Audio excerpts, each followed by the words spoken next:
Alrighty, what's up, everybody? How we doing out there? Thinker St. James here in the dark, apparently. Get these lights on over here. That is much better. What's going on, everybody? How are you? We are here tonight. It is Friday night. Surprisingly few combat sports on this Friday evening. You know, generally Fridays and Saturdays are where it's all packed. This Friday, not so much. So we're doing something a little bit different, just slightly different. This tonight is Combat U Amateur Series Battle at the Hive 4, and I will explain what that means. Of course, have to take a sip first. And, of course, say hello to the chat very quickly as well. Hydra is here. He is ready. What is up? Hydra, how are you? W for you, sir. John Dong is here. What's going on, brother? How are you? Bleeding Edge is here. The gang is arriving. Let's go. So, what Combat U is, this is actually very interesting to me, and I'm glad that we're watching this. So, Combat U is a collaboration between Urijah Faber, and I would assume A1, his promotion that he runs, perhaps Team Alpha Male to an extent maybe as well.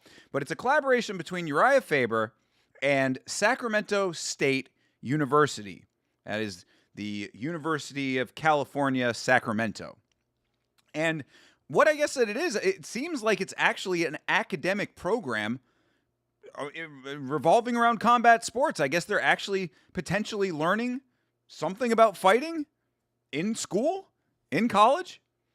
And I don't know if this is the culmination of a semester or if this is anything to do with the curriculum or if there even is like some type of pass-fail involved in this. This could just be a class that you take as an elective that maybe is not a something that you have to pass or doesn't count towards your actual academic career. I don't know all of the details regarding that, but it is very interesting to me that this would seem, as far as I know anyway, maybe there are other places around the world that have stuff like this, but as far as I know, this might be the first and potentially the only academically based combat scenario. So, this is going to be very interesting to see what this all looks like. I would suspect we're probably not going to be seeing many beanbags on this card. I know that up here we do not have an actual fight card. I have the names of the fighters on a different tab so I can go through and kind of refer to that, give you guys some information. But we're going to find out what all this means in just a few minutes, it seems. Dr. Coyle is here, and he is watching this in person. Well, maybe Dr. Coyle can fill us in with some information. What is this that we're going to be watching here? Ram is here. What up, Ram? Grow your hair and beard, and you're a lookalike for Jeremy Johns? Jeremy Johns, he's the YouTube movie reviewer, right? I only know the name. I've never seen any of his videos. What's up, though, Thinker? Hey, I'm good, man. I'm very good, Ram. Good to see you, brother. Pumped for tomorrow? I mean, I got mixed feelings about tomorrow, as I've been saying, but now even more so, considering that Khamzat Chimaev was very quickly weighed in. That needle was going like this, and they said, 185! Go. All right, it's essentially what you said. Almost all fighters are students at Sac State. Yes, all right, so we are in the right ballpark here. But so is it actual classes that they had to take in school, or is it just like collegiate level people in a college geared, combat environment? I don't know how this actually associates with the school. But it is cool. I mean, shit, if I was going to school, like if I was looking for like a school to go to, and I had many options, and like I found a school that actually had like combat sports as part of the curriculum, I think that would certainly be attractive to me as a student. So we'll find out what it all means here in just over 5 minutes, excuse me. Over 5 minutes here in the live stream should be starting. Of course, we're going to grade this on the same metrics that we grade any other regional promotion on. Does it have a replay system? Does it start on time? Does it have multiple camera angles? And whatever the last one was. I can never remember all of my own rules. Khamzat back to missing weight and calling himself a terrorist. Maybe we'll get a finish this time. True, yes, he's in rare form. Back to the old ways, right? Amazing. It is truly spectacular that we are still in a time where that kind of thing is just, they do it in front of your eyes and then try to pass it off like it didn't happen. You can really tell like the government influence seeping into every other aspect of our lives because they can straight up lie to your face and just tell you to believe it.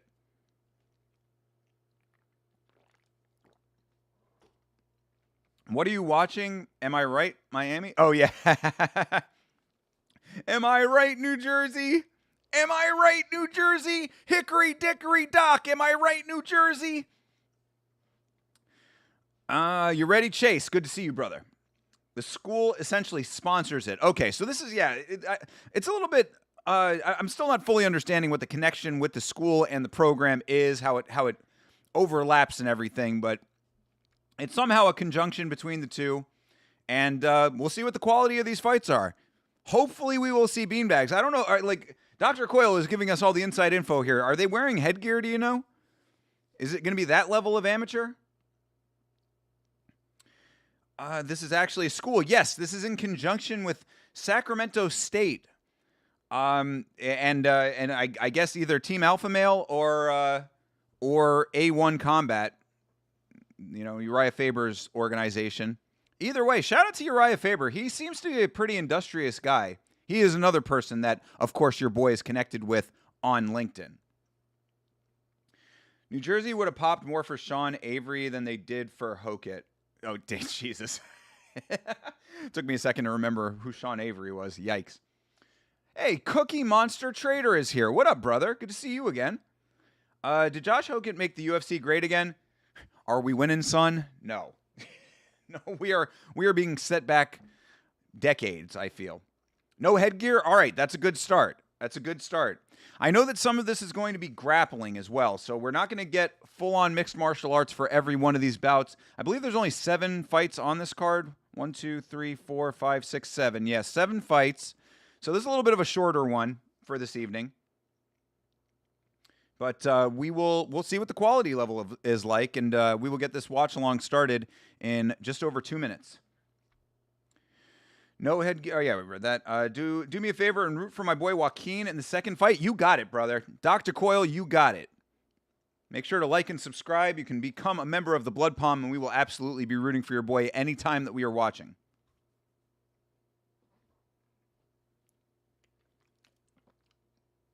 Either way, thank you all very much for being here this evening.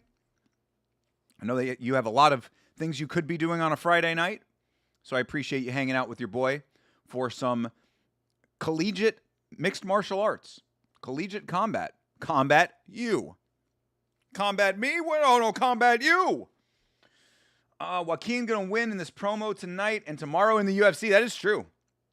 All right, we got Joaquin on our Combat U card, and then we've got, you know, potentially a slightly better known Joaquin on the main card of the UFC event. Although, of course, Joaquin Buckley is not going to be beating Sean Brady. That's not going to happen. My predictions count on this. Josh Hokett created the Topuria Pereira moment. It's good for the UFC, I think. I don't think so, man. I don't think so. I mean, what? So Topuria threw something at him at a presser. What does that do? Creates hype? Topuria is his own hype. Hokett is like a loudmouth clown. And I don't even mean like he's a loudmouth clown as in like, oh, he's a dummy. I mean, literally, he is akin to me to being a clown. Like an actual clown, like a red-nosed kind of clown. Just loud, attention-seeking. He really ruined that press conference, to be perfectly honest. Yelling over everybody else. But all right, we are at the potential start time for this thing. Shout out to Jeremy Hall being here. Appreciate you, brother. Hokett is the UFC mascot. That kind of does track, right? You've got this fucking dork in sunglasses and a Jedi robe at a fucking press conference for a card that's taking place at the White House. Truly, we have regressed as a society. Looks like there will be at least 2 camera angles during the fight. Dr. Coyle with the inside knowledge. Boots on the ground in the Yamma chat. I love this, bro.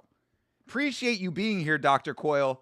Thank you very much for this inside information. And it is 10 o'clock on the nose currently. I'm going to get the headphones on, even though we do not have feed yet. But we are ready. My cursor is over the timer. So as soon as this thing gives us feed, you will be getting your sync point, and we will get this watch along underway. You're sitting cage side? Let's go. I guess we're going to be able to see you on the broadcast. What are you wearing? Let us know what your outfit looks like so that we can point you out on screen here. Sean Brady was a BJJ guy before he was a wrestler. He's soy at heart. Golly. Buckley adjusted to Usman's takedown round 5. Oh, you think that after 5 rounds he learned from Usman and can now apply that to Sean Brady? Galaxy brain thought process.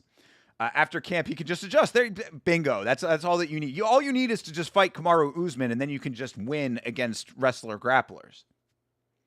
Brady can't change his heart of soy. I mean, there is some validity to that part, I guess. He really did ruin what was probably going to be a good presser. I agree. Justin Gaethje was actually speaking from the heart, aside from that one comment that I mentioned in the Discord. But, you could tell Justin Gaethje, it meant a lot to him to be at the White House. And Hokit is, Alex Pereira can suck my balls. Derek Lewis is going to be tear down the walls. I cannot stand this guy and his terrible rhyming. It hurts my heart to hear him. In fact, whenever I hear Chase Parton rhyming on his live stream, I often think to myself, damn, he could give Josh Hokit a run for his money in a battle. Oh, all right, we got feed. We got a dude jumping around inside of the octagon already here. So, I don't know.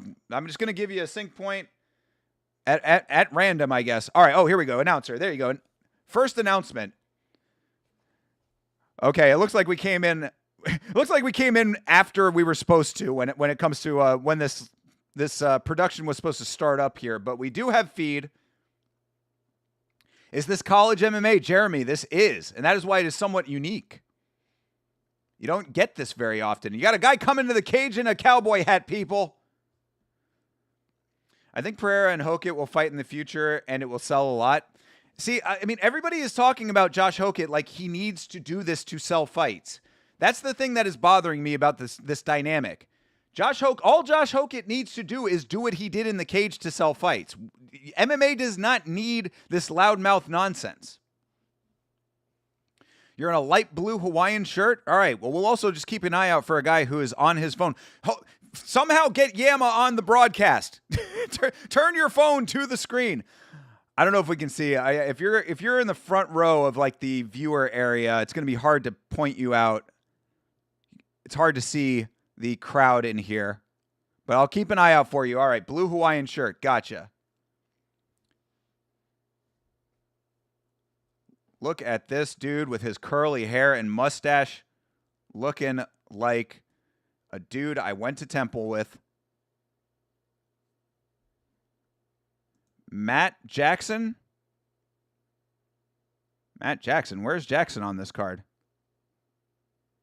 Oh, we got people. Okay, this is going to be one of these cards, dude. Yeah, this fight is not listed on the sheet that I have. Oh, we're in for a good time tonight, people. The first fight will either be BJJ or wrestling. Okay, got you. So this is going to be a grappling match. Buckley is training with Usman now just to adjust. He's been doing it for months now. True. Okay. Well, fair enough. That might be helpful. Buckley actually does seem like a decent student of the game, in my opinion. So it could be helpful. BJJ, it looks like it. Yeah, it looks like it. Looks like we're going to get some submission grappling here. Oh, bro goes for the roll quickly. Yeah, it's going to be hard to be keeping up. Okay, Jackson and Butson, but there are no colors on these guys, so it's hard to tell who is who. Hokit is on the spectrum. I believe it.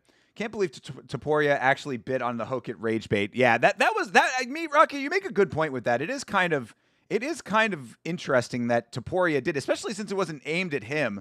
But I guess him and Alex are becoming close or something. We don't sell fights anymore. We need to sell the UFC now with a full subscription model. Single big fights don't drive money anymore without pay-per-views. They don't need to. Right. It's a good point.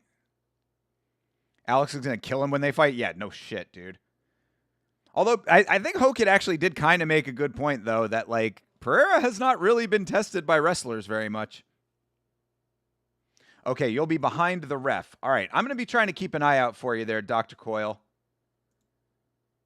We only 720p is as good as we can get quality-wise, so it's going to be a little bit hard to zero in on the crowd. These are high school kids? Yeah, I guess it's like high school and college level, like intramural academics categories, I guess. This is in the U.S. Yes, this is at Sacramento State University. Buckley has been at Killcliff. That'll help too. Getting that quality, high quality, super quality training from one Michael Chandler. That's a guy who knows how to win a fight. My favorite part of that presser was the O'Malley part. Sean O'Malley sitting there with his dick in his hand. Oh, how the mighty have fallen. Uh-oh. Looking like this dude is going for an armbar. Bro, if this dude hits the inverted triangle, that would be sick. All right, now, buddy's got his head out. Selling a fight with your words versus selling a fight with your fighting. Look at Diego. 0 questions asked, but we all know which fight is a banger. Very true. Absolutely. Diego versus goated Steve Garcia is going to wipe the floor with anything Josh Hokit does. And Josh Hokit can be it really does like speak to the type of people like that enjoy the sport and like where their sensibilities lie if they are an actual Josh Hokit fan based on what he does at press conferences, I would say. Man, it's fun. I like big flashy loud noise thing. It's like people who like fucking the Transformers movies, you know? I just watched his media day where he said he's been training with Kamaru since taking the L. All right, well, good deal.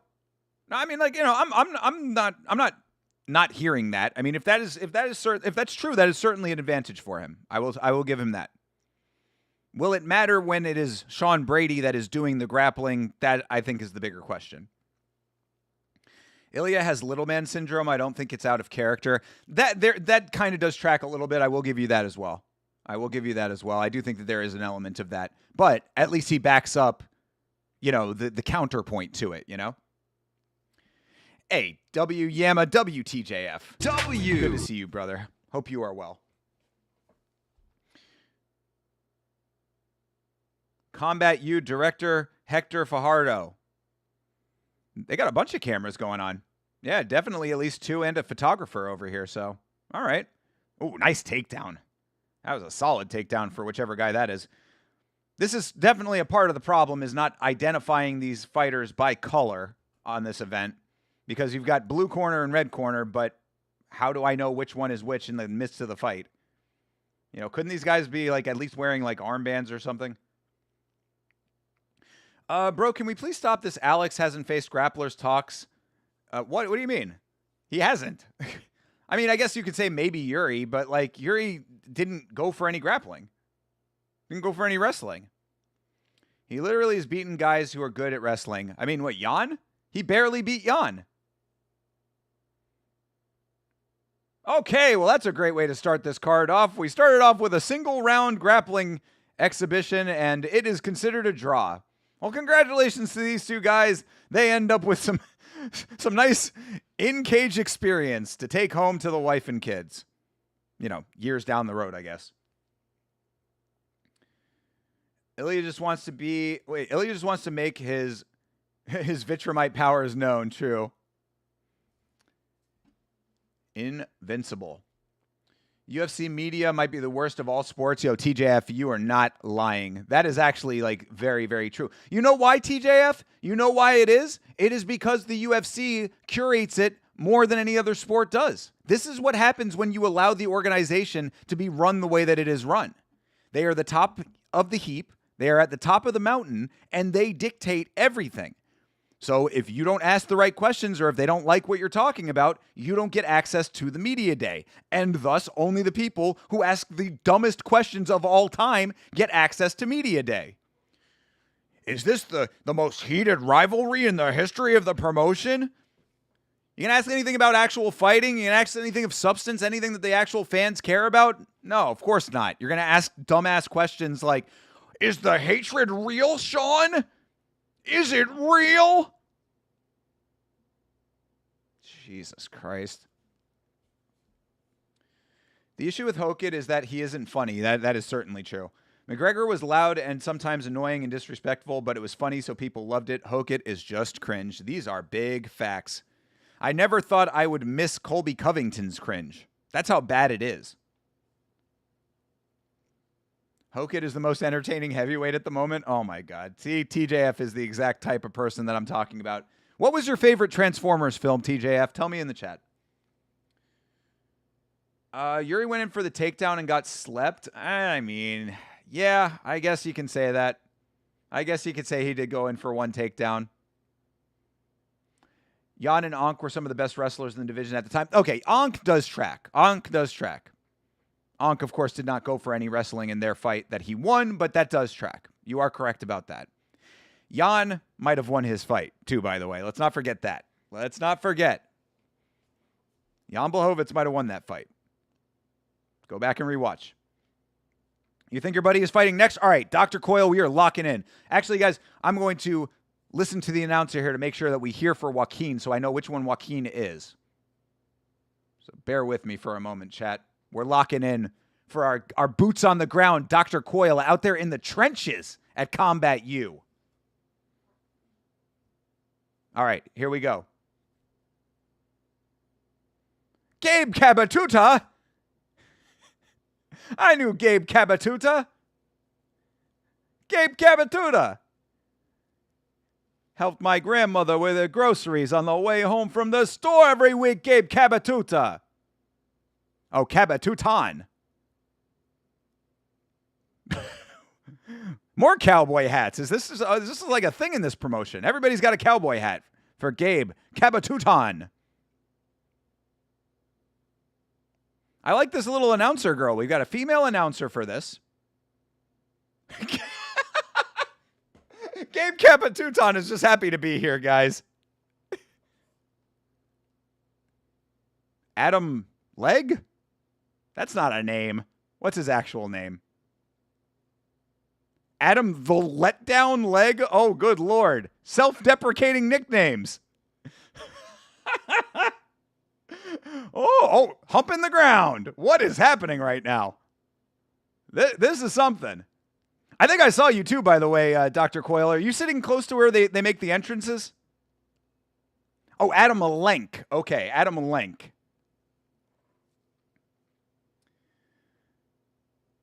Okay, he's being cornered by... Hold on, let me read this real quick. He's being cornered by two BJJ black belts, James Anderson and Bilal Salkadi.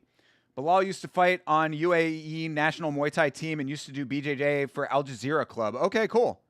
That all tracks. Shout out to his Muay Thai credentials.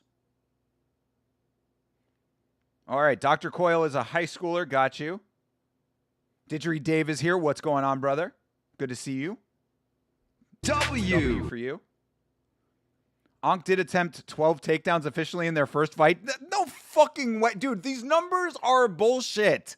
These numbers are bullshit. I am not buying any of these official stats. The same way that I do not buy 78 strikes in some of these fights where we know for big facts that they only threw 3. I have seen stats that would blow my freaking mind out of the water some of these times. These stat keepers they're in on it. I'm telling you, the statisticians are in on the grift. All right. Cabatutan versus Lenk. Cabatutan immediately. Oh, wait, no, that's Lenk. Okay, Lenk's got the beard. He's the Lenk, the letdown Lenk over here. Not to be confused with Retin Lenk. Oh, shit, going for the heel hook. That kind of tracks. Toe hold.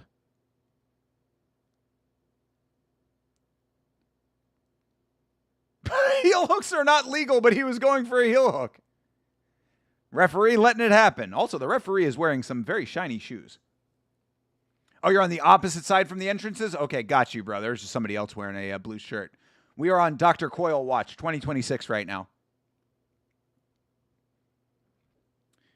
Miktabek owns the record for most takedowns in welterweight match. I think the stats keepers are being legit that time. Yeah, maybe that works. Hey, CTE, what's good, brother? Good to see you, man. So far, head and arm. Lank. Oh, nice. Good job on the thumbs up from Kabatutan. But he's turning purple. That's not going to be a thumbs up for much longer. That's a nice head and arm we got going on. Yeah, that is very strange to me too, Chase. Yeah, no heel hooks. That is a weird thing to hear. Like, why? I guess they're worried about tendons, maybe. But this dude's, I mean, like, he's on the right side and he's doing a great. This Lenk is, I mean, he goes into full mount for it. I don't know if I would have advised that. He should have gone the opposite direction, but he was doing a nice job. He was actually separating himself with his knee to put distance into the position of the head and arm. That was actually a nice move. And I guess Link has some collegiate wrestling acumen here, so this is kind of a squash match, it would seem. Hopefully we get some actual MMA on this card. Connor was actually good at trash talk, was smart and clever. Hokit thinks of these dumb rhymes prior to his interviews and thinks he's clever. No, Meat Rocket, you are absolutely cooking.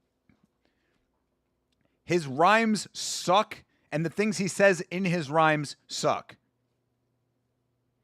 The Black Pillsbury Doughboy is what he called Derek Lewis. And the crowd went wild. Heel hooks are a knee ligament attack. True. Yeah, that's kind of what I was thinking. They don't want any, like, permanent damage. Is this just grappling? I don't think so. I think we're going to get MMA a little bit later on. Heel hooks are not allowed at the lower belt competitions. True. That is what these are. No heel hooks and no knee bars is the rule for amateur level grappling in Ontario too. Too much risk of that's kind of what I thought is risk of permanent injury. But it is just weird to hear, you know what I mean? Like, I understand that it tracks and that it makes sense for this level, but you know, we watch higher level fighting around here often, so it's just an adjustment. We're making adjustments on the fly.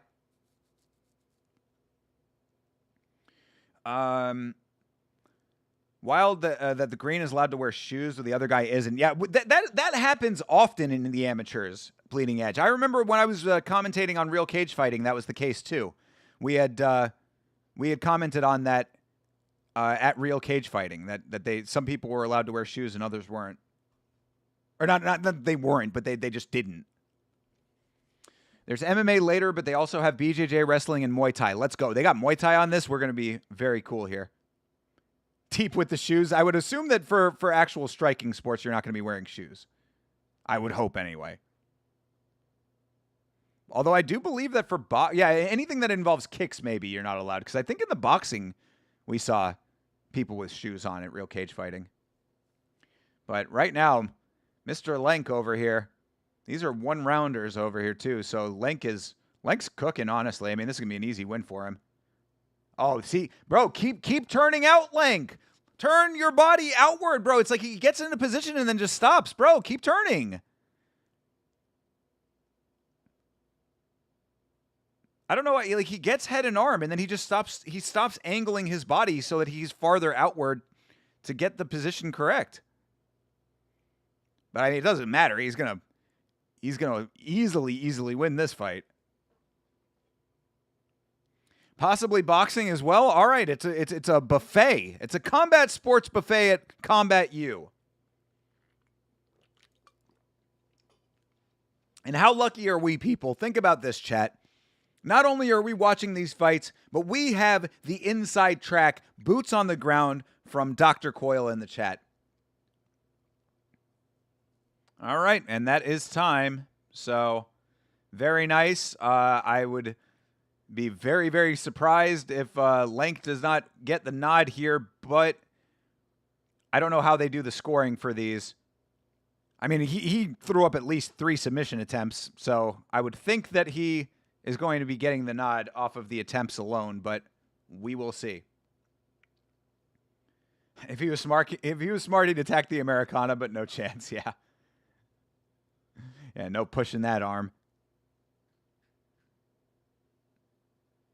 Oh, the ref decided. No judges needed. The ref gets to be the judge. The ref is Judge Dredd. The ref is the law. You should find a way to get the stream on screen so we can all see it. I am not allowed to do that, JH. I do not have the rights for it. However, at some point in the future, when the stream is bigger, when we have a little bit more clout over here, that is certainly something that I want to try to approach promotions about. Because, yes, I would very much love to have the fights right above my head for all of you to be watching along with as well on stream. But I don't think I'm in a negotiating position yet. But keep supporting. Keep coming around, bro. At some point in the future, we might be able to make that happen.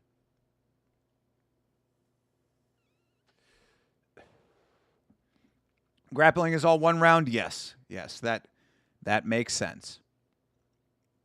MMA will be 3 rounds, but I believe the main event will be 5. Oh, 5-round Combat U title fight, perhaps. This announcer, this is probably not going to make sense to like 90% of the people, but if you know what I'm talking about, you'll know exactly what I'm talking about. If you watch Internet Comment Etiquette with Eric, the announcer looks like his friend that he does the commercials with.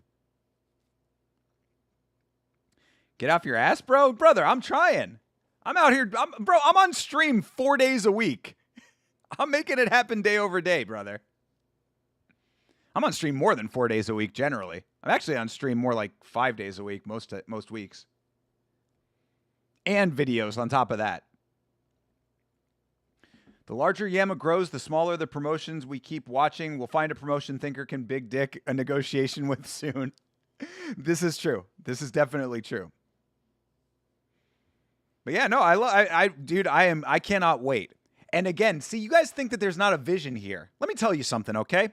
Having vision is the most important thing when it comes to any endeavor, all right? And there is a vision that is in front of your face that you guys might not even be recognizing. You hear me. You guys hear me week over week talking about the moves that I make on LinkedIn. What do you think that's all about? You think it's just me collecting people? You know, just a little bit of like how Chase collects the trading cards? No. I am collecting connections. I am making strategic moves behind the scenes. And when Yama is in a position for me to code to those people, to have the talk with those people and say, look at these numbers. Why don't you put me in touch with your guy who runs your promotion as far as partnerships go? Yeah. That's what I'm talking about. That's what I'm talking about over here, okay? So you just keep in mind that your boy is always working towards a greater future for Yama. About to drop serious cash on Yama in like the next couple of months as well. It's community. Yeah. Oh, yeah. Absolutely. Yeah. Dr. Cool. You joined the Discord? Perfect, brother. Welcome to the Discord. Make sure that you are subscribed so you are a member of the Blood Palm. And definitely keep us posted when your dude Joaquin is up for his fight so we can root him on.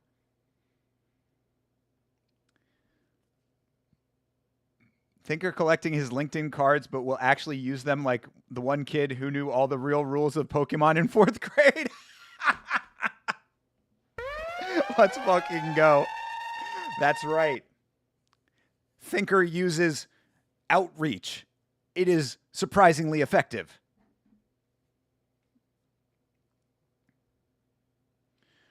Yes, click the green emoji on the rules page so that you can post. That is, I don't know. Chase, is there a way to like make it so that people know that up front? Because I feel like this is a big barrier to entry for people. And I feel like we might be like missing out on some of the core members of the Discord not knowing that that is the case. I don't know how to make it any more apparent. Oh, you did that? All right, good. I think I might just take I might change the name of the rules channel to be like rules go here first or something.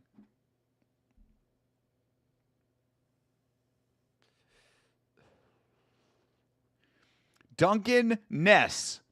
Long long down descendant of Elliot Ness, doing the Wolf of Wall Street right now.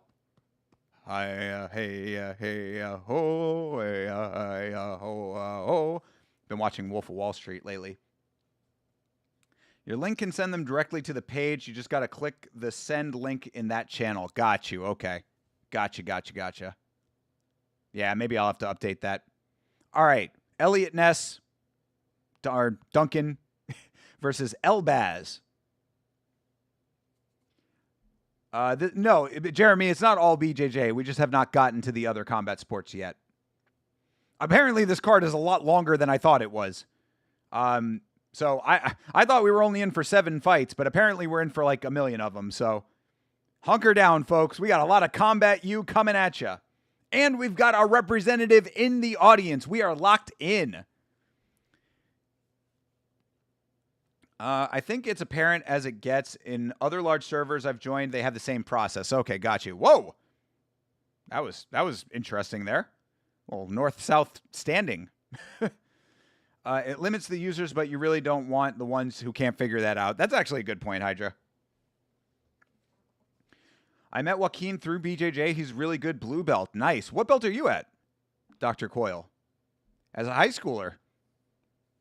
If you're already getting yourself deeper into BJJ, you could have a bright future ahead of you. Have you competed also? Why are you not on this card? Are you not enrolled in Combat U?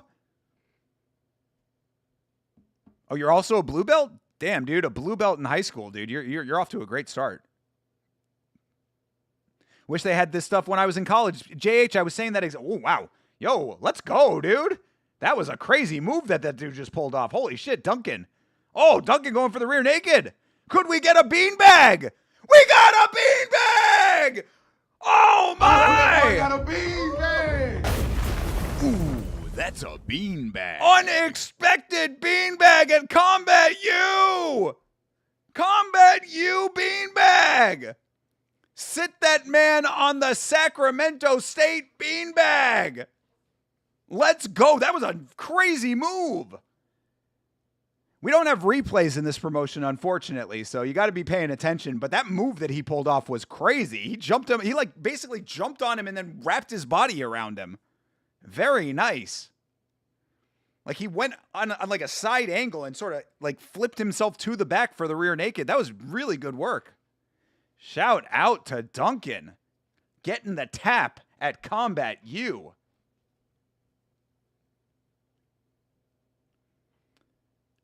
We weed out the Dumbos. Yeah, true. It is true. Maybe I'm reading too much into it.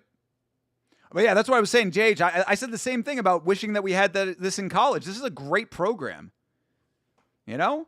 And nice for people who are not necessarily combat sports people. You know what I mean? Like, not everybody's going to want to be a fighter, but it's like, it's cool to be able to be exposed to it a little bit. You know, get a taste of it, see if you like it. See if it's for you. See if it's something that you want to, like, you know, be a part of in some way. I think it's a great legitimization of something that is still very much seen as barbaric to a lot of people. I like Combat U a lot. We need to get some Yama sponsorship at Combat U. How about that? I need to talk to my connection, Urijah Faber. How about that? I'm gonna tell Urijah that I'm watching right now. I'm messaging him after this. Hey, Urijah, Thinker here. How you doing? How are things over there at Team Alpha Male?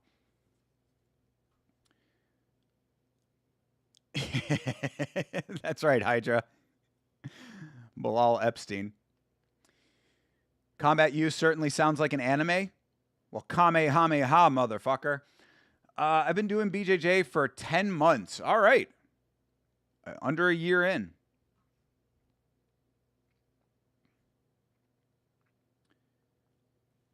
BJJ is so fast these days, and these kids are amazing. They make my knees hurt and bully me because I'm old. I feel you, JH.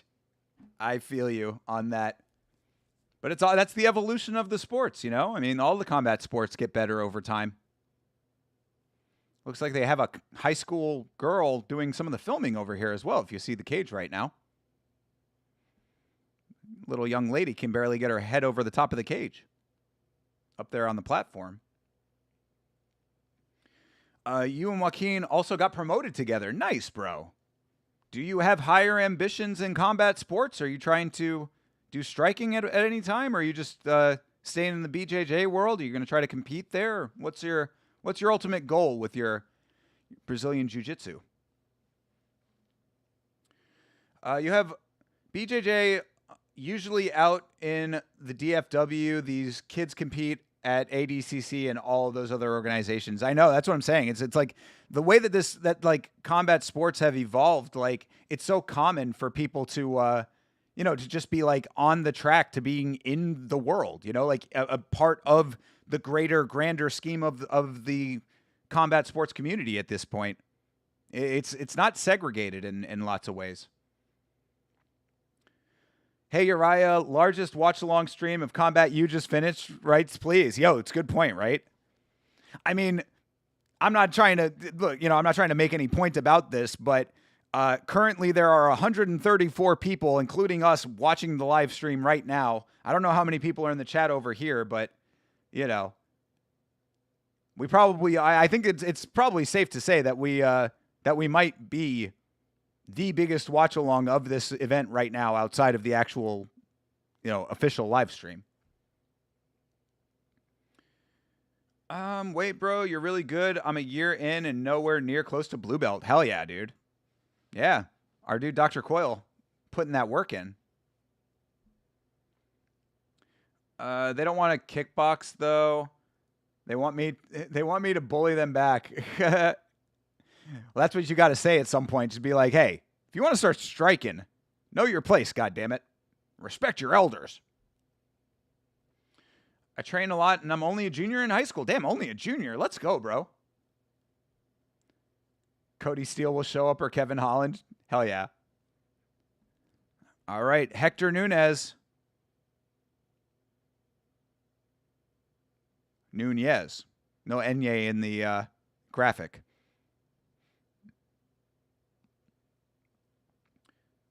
And his opponent, this is Christian Dove. That's actually kind of a cool name. Christian Dove. Sounds like the name of a religious rock band. I do Muay Thai a lot. Oh, Dr. Coyle, if you are just now finding this stream and you're a Muay Thai fan, make sure that you come around on Sunday nights. Sunday nights is where it is at over here. We do Muay Thai Sundays. All right, Nunez versus Dove. This is more submission grappling. Dove off to a good start here. Top control. Nunez on his back. Trying to pull him into guard. See how he can do off of his back. Whoop, nice work into the legs by Dove. Hey, Sam. What's going on, Sam? How are you, brother? Sam, another youngster in the chat over here. Sam, make sure that you're tuning into Combat U. This could be your future here, sir.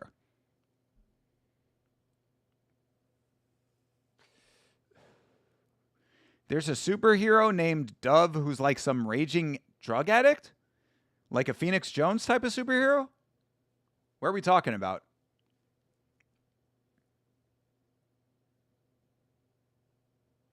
Oh, you're saying that Cody Steele or Kevin Holland will show up randomly because their classes compete. Got you. Hell yeah, JH. Well, if that's the case, then walk right up to Cody Steele and say, teach me how to do that move that you did to get the heel hook against Dom Marfan. Because that shit was impressive, and I have it on the list for submission of the year for last week's fights right now. We've only got 2 on the list so far, so it's not crazy heavy competition, but it's certainly up there to me.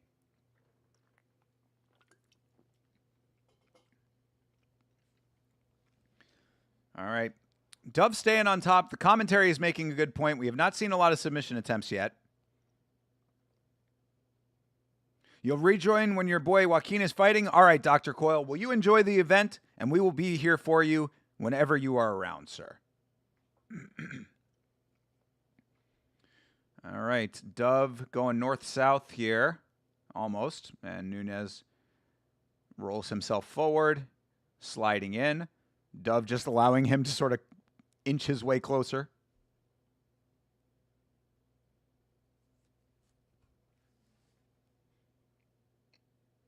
Come on, Dove. You gotta get dynamic here a little bit, my man. Start making something happen for yourself. This dude is butt scooting right now.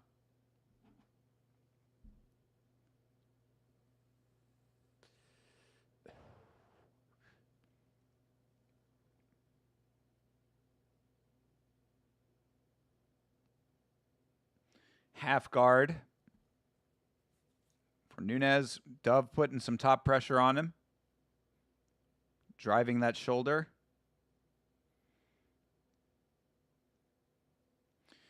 Hey, half dead Frank. This match counts as extra credit.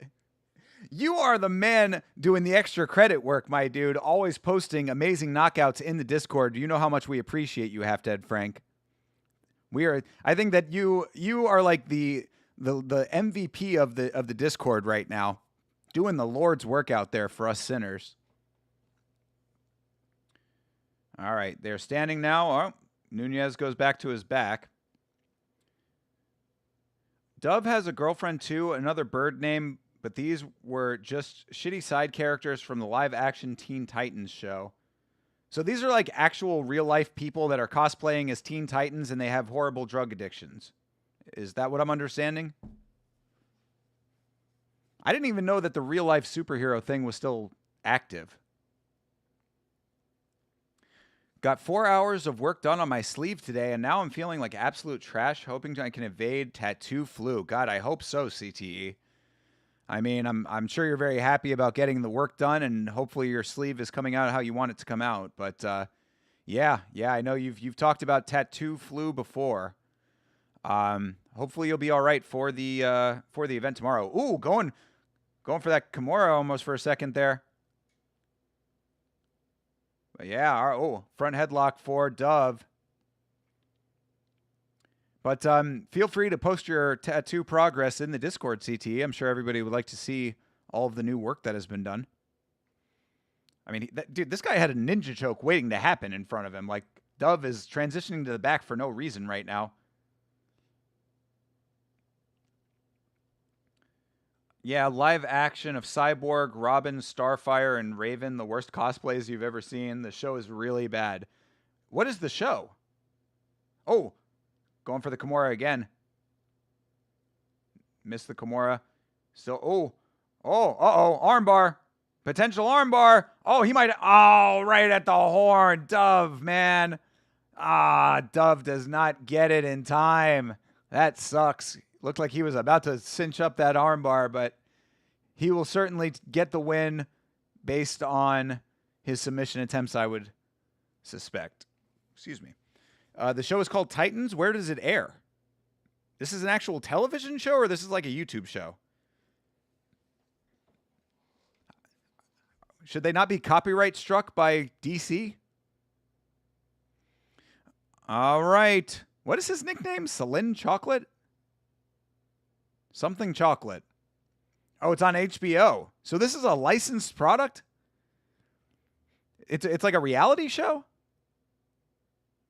Yeah, he almost got that armbar for real. That Nunes got saved by the horn.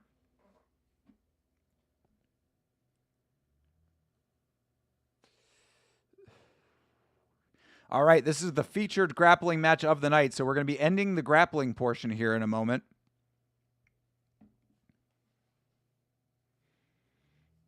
But yeah, this show sounds intriguing, I guess. I don't know.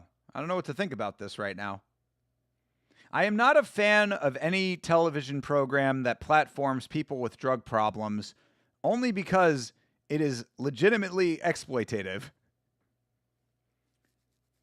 It's just a TV show, bro. Nothing to do with the real life actual people. Oh, they're played by human. Okay, it's not like a reality show. All right. This was, I think I was misunderstanding what you were saying, but it's a live action television show. Okay, gotcha. Well, when you were calling it cosplay, I think that's what threw me off.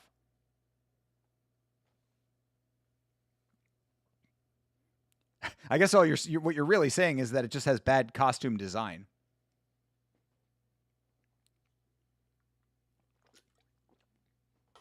All right. Well, whatever the case may be then. Another shitty television show. What else is new? Another shitty television show about superheroes. Really, what else is new? I can't imagine that more people are not having superhero fatigue at this point. I can't be the only one. It's dark and gritty, so yes, the characters are addicts. Yeah, great. Again, a dark, gritty superhero television show. What else is new?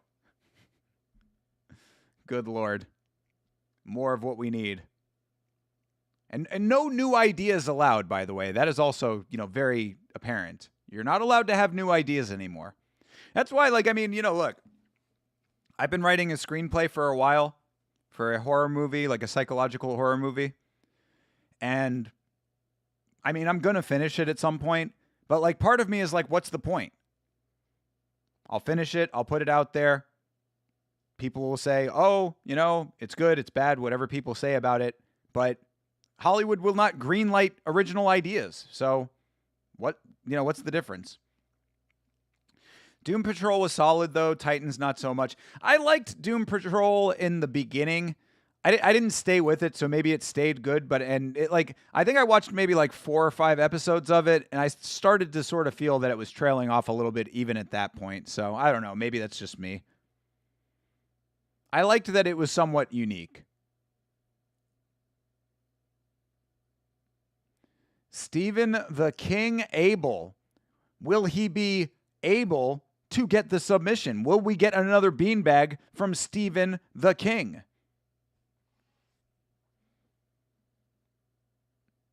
Eli McGunn is his opponent, I suppose.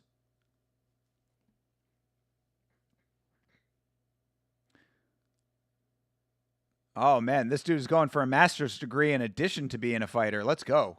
Look at this guy out here overachieving. You liked the robot guy played by Brendan Fraser? Same. I felt bad for him because you only got to see Brendan Fraser in the first episode, and then he was behind the robot. Is that Chris Jericho? Chris Jericho in the corner. He's getting walked out by the walls of Jericho. Be great if just Fozzy is behind him also walking out.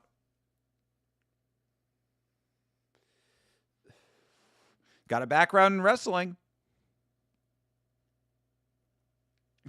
What? The reason he's fighting is because he's an idiot, they said. Their words, not mine.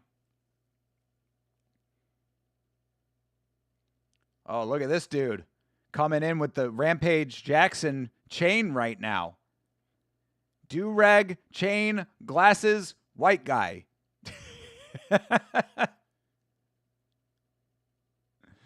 Taking a page out of Hokett's book.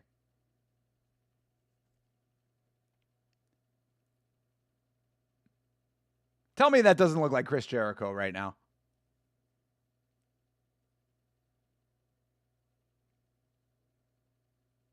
Oh, he trains with Joseph Morales. That's legit. All right, well, he's who I'm going for then. The other guy's a 10th Planet guy. 5'2" on a good day. Yeah, he's out of 10th Planet Sacramento. That's legit. Stephen Abel, college student, looking like he is 47 years old. Hey, Nav is here. That's a big dub. Rampage has said he stopped wearing the chain because it made him a little tired and too heavy. True. Yeah, it was. I know what you mean. A real actual chain link. Nav, did you see my comment about the emotes in the chat, in the Discord? I don't know if you got my @ about that. Check your ats. But if you did not see it, check that and get back to me, bro, because actual money on the line here, bro. I will absolutely pay you. I was going to pay anyway, so I'd much rather pay you than some rando. All right, Abel versus McGinn is underway. You'll know Abel by his very nice, well-manicured hair and mustache combo.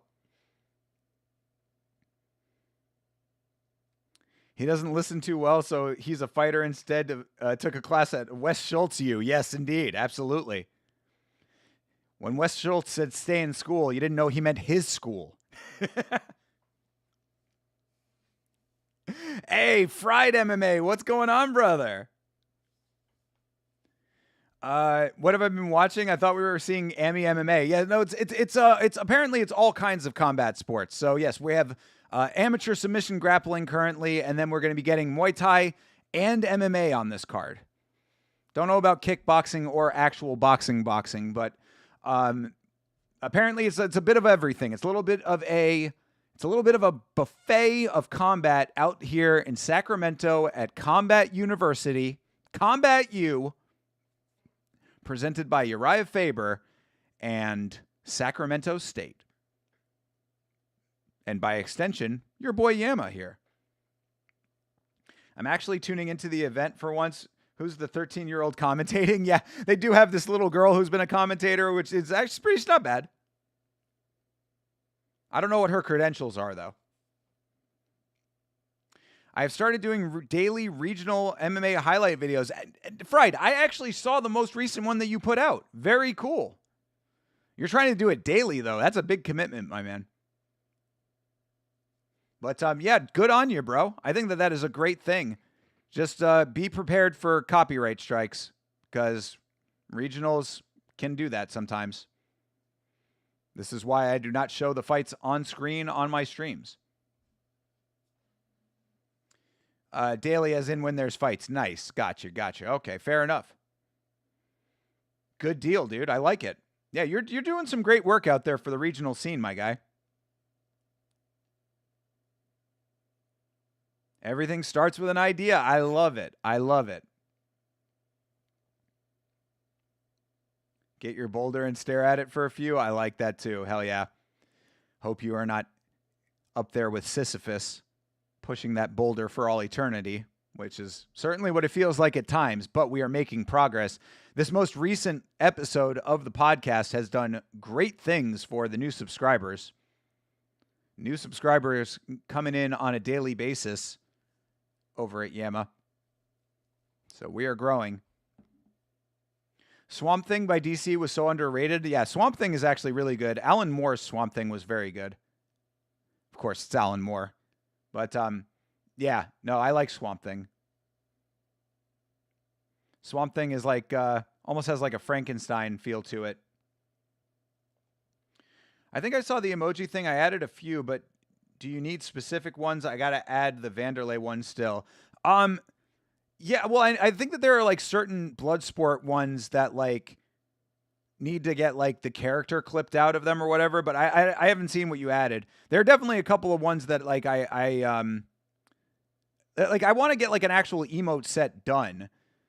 So like I wanted to get like a couple of Bloodsport ones and then like a couple of Yama specific ones, and I was going to go to an emote designer, but you know, I'd rather just like pay to get a set done. I'll see what you did though. I haven't checked. I didn't know that you actually did anything.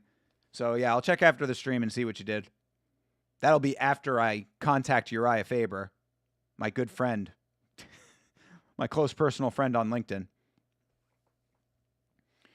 This league looks so fun. Most MMA guys are scary as fuck because they didn't do school and have anger issues. Well, we'll see what the MMA guys look like. Of course, these are all BJJ nerds right now.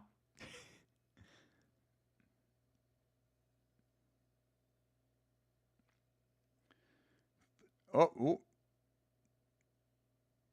Yeah, come on, dude. You've got ninja choke right there, dude. Oh, my God. Come on, bro. Lock that up. You've got head and arm. Oh, my God. But he jumps his back. Oh, standing rear naked. Fighting the hands right now. Yeah, I don't think he's going to get it, but... Oh, that's better. 4 seconds. Can he survive? Oh. Saved by the horn. No beanbag, but our dude McGinn going to get that nod. Very nice. Darkman was one of my favorites growing up. I have zero memory of the movie itself. Yeah, that's a Sam Raimi, Darkman. Yeah, Darkman's cool. Nav is so good with emojis, man. He's the man. He can do it all. I know. That's what I'm saying. I want to give him money. But yes, I do need specific ones made because I need to be able to use them for the chat here. I've got a couple in mind. I don't want to tip the hand too much, but I'm sure you can think of a couple of them. Swamp Thing had crazy actors like the coach from Remember the Titans. True. Talking about the movie? The movie Swamp Thing?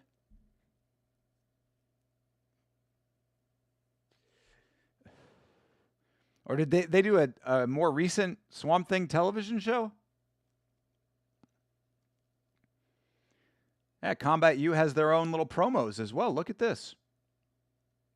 Cool looking. Graphics on point. A little adjustment being made to the cage.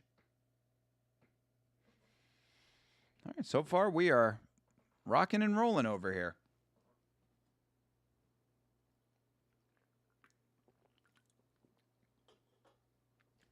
Quite literally, rocking and rolling. But that portion of the evening has come to an end. The Swamp Thing show came out during Doom Patrol and Titans era. Oh, okay. It only had the one season. Gotcha. Yeah, no, I did not see that. I thought you might have been talking about the comic series. I just like Swamp Thing as a character. But I did not know they had a Swamp Thing series.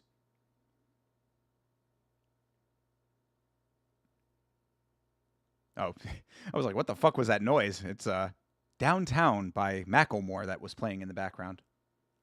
And we cut to black. Always good for your live stream to cut to black. Hello? Hello? Bueller? What happened to our live stream? Come back. Come back, Combat U. I'm not a fan of the guy covered in moss and in a pond. Maybe I'm missing the cool stuff he did. Yeah, I mean, that's like what the character is, but it's like it's like Frankenstein and the creature from the Black Lagoon, like, combined. Heavier on the Frankenstein element of things. But, I don't know, he's just dope. And the story is cool. Again, when I went to New York, many years ago now, I have a good friend of mine, one of my best friends, who is a big fan of Alan Moore's comics. And I went to a comic book shop in New York City, and I bought a trade paperback of the Swamp Thing, of Alan Moore's Swamp Thing, for him. And on the plane ride home, I was reading it, and I was like, man, this is actually really good. And, you know, I kind of wish that I hadn't given it to him, but I bought it for him, so, you know, had to do that. Sam Alvey had a fight tonight on YouTube? What? Where? More information needed. What are you talking about? Yeah, I guess that's also a good question, Bleeding Edge. Did he win? Little did you know the Bride of Frankenstein, just called The Bride. She's a DC character now and is part of the Suicide Squad. Are we talking about the Maggie Gyllenhaal Bride? I still got to see that movie because I heard it was absolute ass. Maggie Gyllenhaal's big breakout debut, or not a debut, but her big breakout directing gig apparently was very bad. And I even said, you remember we were talking about that preview, that trailer, and I was saying that the trailer looked terrible, to me anyway. So I am certainly interested to see what Maggie Gyllenhaal's Bride movie was like. The Bride! Exclamation point. I don't know yet. I have to watch the fight. Just heard about it. Yeah, we'll find out where it was, because I looked through all of the normal channels as far as promotions go, and I did not see any anywhere that Sam Alvey would have been listed. Oh, it was against some no-name bodybuilder that was talking shit online. Okay, so this was like a smoker fight.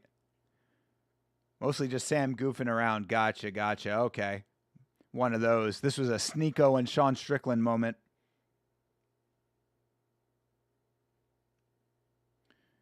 Oh, wait, so the Bride is actually a Suicide Squad member that was in an animated show.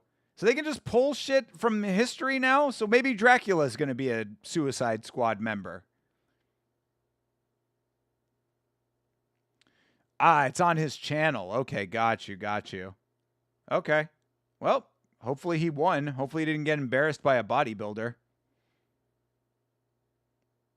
Okay, we've got MMA going on now, people. Finally, we have gotten to mixed martial arts here. So Alan Mata is going to be fighting. He is California Martial Arts Institute, and he's got a big tattoo on his stomach. What does it say?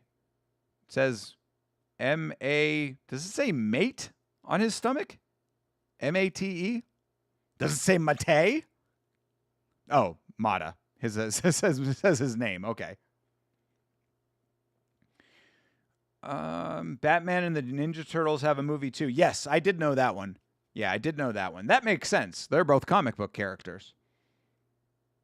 All right. Mata versus Gregory Wells. Alan Mata versus Gregory Wells. Gregory Wells is out of Uriah Faber's Ultimate Fitness. Gregory Wells. Wonder if he is of relation to Jeremiah. But this is amateur MMA, so we finally have MMA. Gregory Wells with crazy eyes going on here.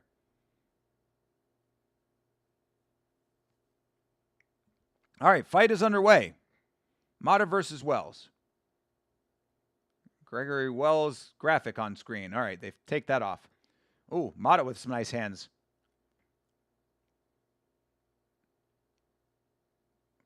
And now that we have gloves, you can actually tell who's who by the gloves, which is nice. They got color-coordinated wraps, which is great. Mata putting the pressure on early. Ooh, yeah, Mata laying the hands on. Uh-oh. Wells staggered there for a second. Yeah, Mata is just up in his face. Mata relentless with this striking right now. Let's go, Mata. What's a Mata you? Oh, all right. Wells goes for a level change, but it was very slow, and Mata all over it. Oh, my God. Wells is already covering up. This is not good. Wells is going to get TKO'd right now. Oh, no. Oh, no. Are we going to get a beanbag? We do! Alan Mata! First MMA fight on Combat U is a beanbag! Oh, that boy got a beanbag! Ooh, that's a beanbag. That is a Combat U beanbag fresh out of Sacramento State. Wowzers. This isn't looking good. I mean, yo, Wells just seemed like he was in over his head, unfortunately. You hate the material of the canvas? Yeah, we had the same issue last night for BFL. Last night, how that manifested itself was that one of the sponsors' graphics peeled off of the canvas. This spongy canvas the adhesiveness was not there, and Fight IQ had their sponsorship ripped off of the canvas, which if that was my company, I would have been very upset. Yeah, I'll tell you one thing. If you ever see a Yamo logo on a mat and it gets ripped off mid-fight, we're going to be talking about prorating that sponsorship. That sponsorship deal is getting prorated to the exact minute that graphic got ripped. The bride is cool, though. She has 2 machine guns she shoots. Oh, Jesus. What's the story about her being married to Frankenstein? Like, where is Frankenstein and all of that? Yeah, dude. Alan Mata with the TKO over here. Amateur, so not going to be getting any money to finish up his tattoo, but perhaps the next time we see Alan Mata, his stomach tattoo will be completed. Oh, all right. Who is this little girl doing the interviewing over here? This sports journalism major. What's the next plan, she asks. Oh, this is cute. Oh, he broke his hand, he says. Ha! A lot of these guys are afraid to kick/teep. I mean, I think that really when it came down to Wells and some of these other guys too, I'm sure we're going to be seeing this, is that they're just not used to being in combat situations, you know? Oh, they do stare downs. This is awesome, man. What a cool thing this promotion is. Combat U rules. They do stare downs and everything. They really give you the full-on fight experience. That's why I was saying, JH, is that a lot of these guys probably just don't know what to actually do inside of a fight, you know? They're in there, they train, you know, they're like, they think they're ready, and then you're in there and you're just like, holy shit, I'm actually in a fight right now. Just went to check out Sam's fight, not worth the 5 minutes of my life. Well, summarize it, Forrest, Bleeding Edge. Give us the quick, the AI overview.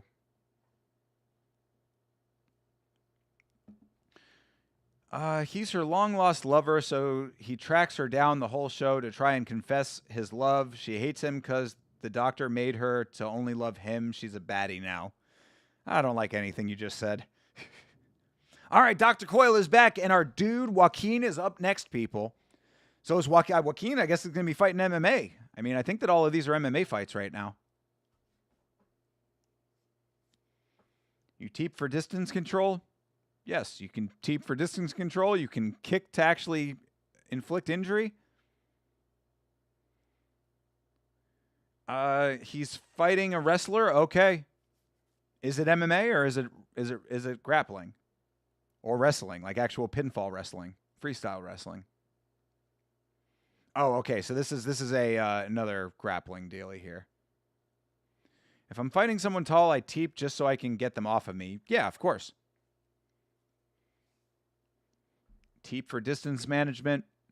Teep to catch your breath. You know? Guys onslaughting you. You just want to push them off for a quick second. Teep in order to move so you can evade attacks. Teeping is valuable. Combat U needs to do something about these prolonged periods of darkness that we are seeing here. Because this is not cool.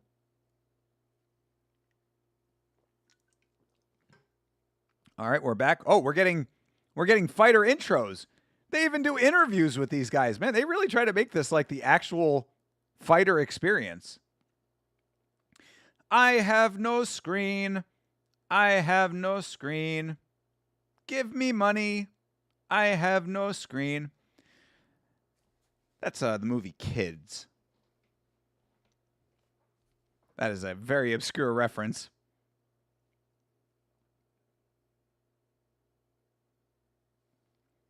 Hoping he wins by TKO in round 2. Wait, so this is I see what you were saying, that the rest are all MMA, so that this fight is also MMA. Okay, got you. All right.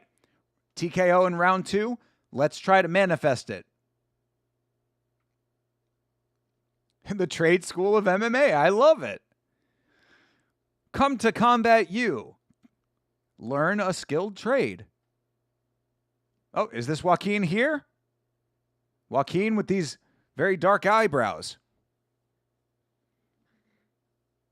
Hanging out in the door of the cage. Very casual in his interview.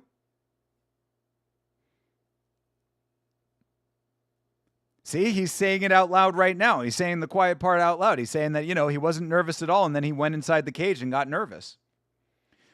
Joaquin is also in the Army. Hey, shout out to our armed forces over here. Lachlan is here.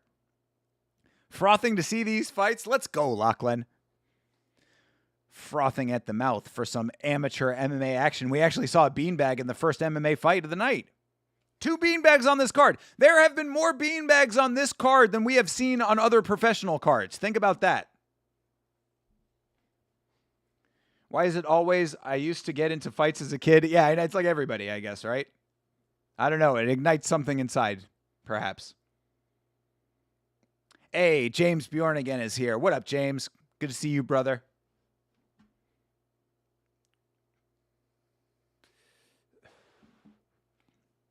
Why not? Hey, I got into this because it looked fun and wanted to learn to defend myself. Yeah, I don't know. I think it's one of those things that you just have to say because to kind of make yourself seem like you have a basis in being tough, perhaps. That's the only thing I can think of. All right, your boy is walking out. Guys, we are rooting for our guy Joaquin over here, people. Joaquin is the man. We are rooting for him.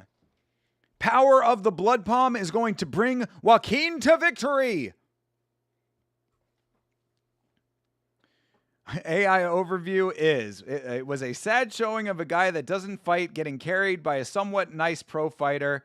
Sam kicked the legs from under him, hopped on the back, and tapped him out quick. Okay.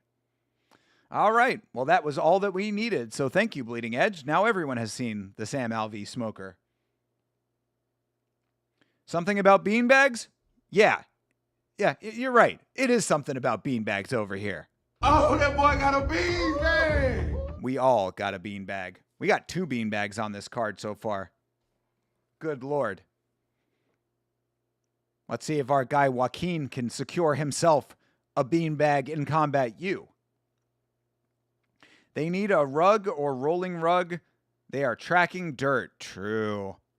That's actually a very good point. These guys walking out on dirty floors with feet wraps, no less.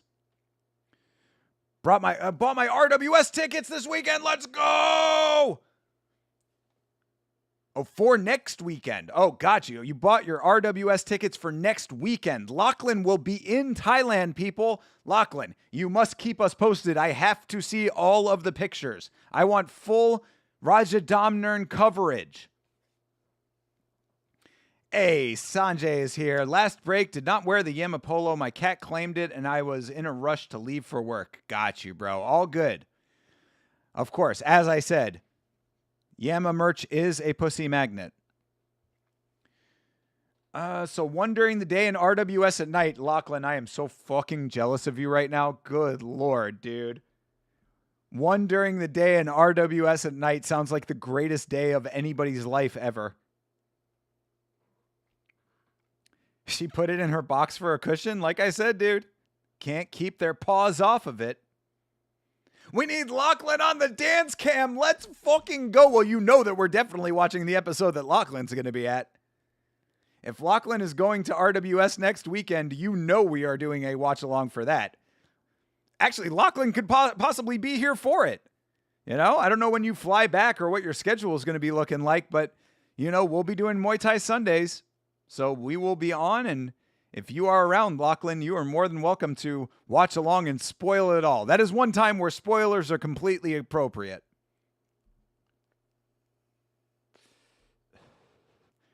So many folks came back from the restroom, and you know those floors are disgusting. Yo, JH, you're making good points right now.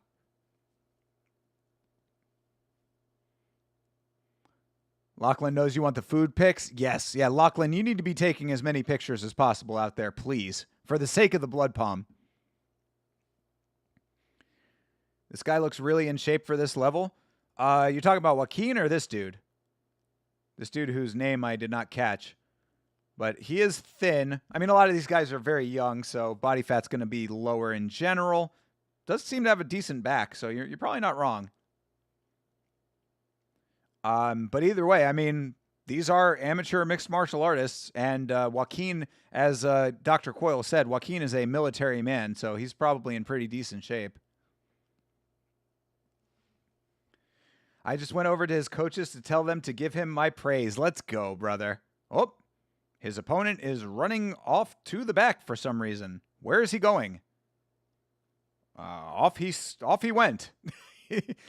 We got a runaway opponent.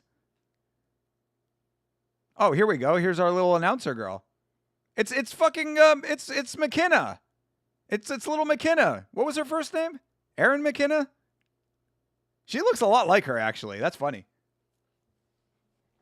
But yeah, look, this is our little announcer girl. She's explaining why this dude shuffled off to the back.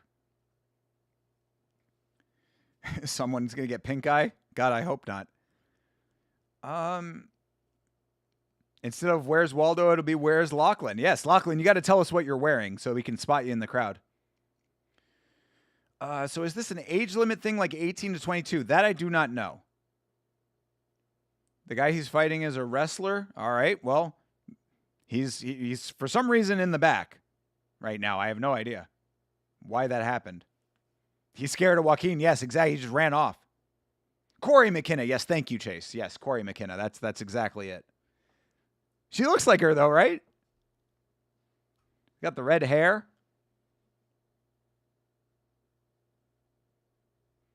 These guys are having to spiel right now. They're having to fill time. This is a valuable lesson in broadcasting for these two.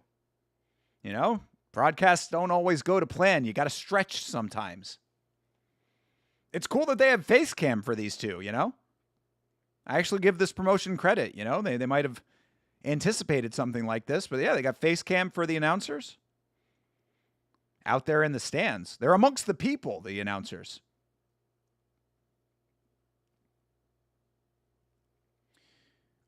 They were telling him something about his shorts. Maybe he had a pair with pockets. It's what it looked like to me. Oh, could have been.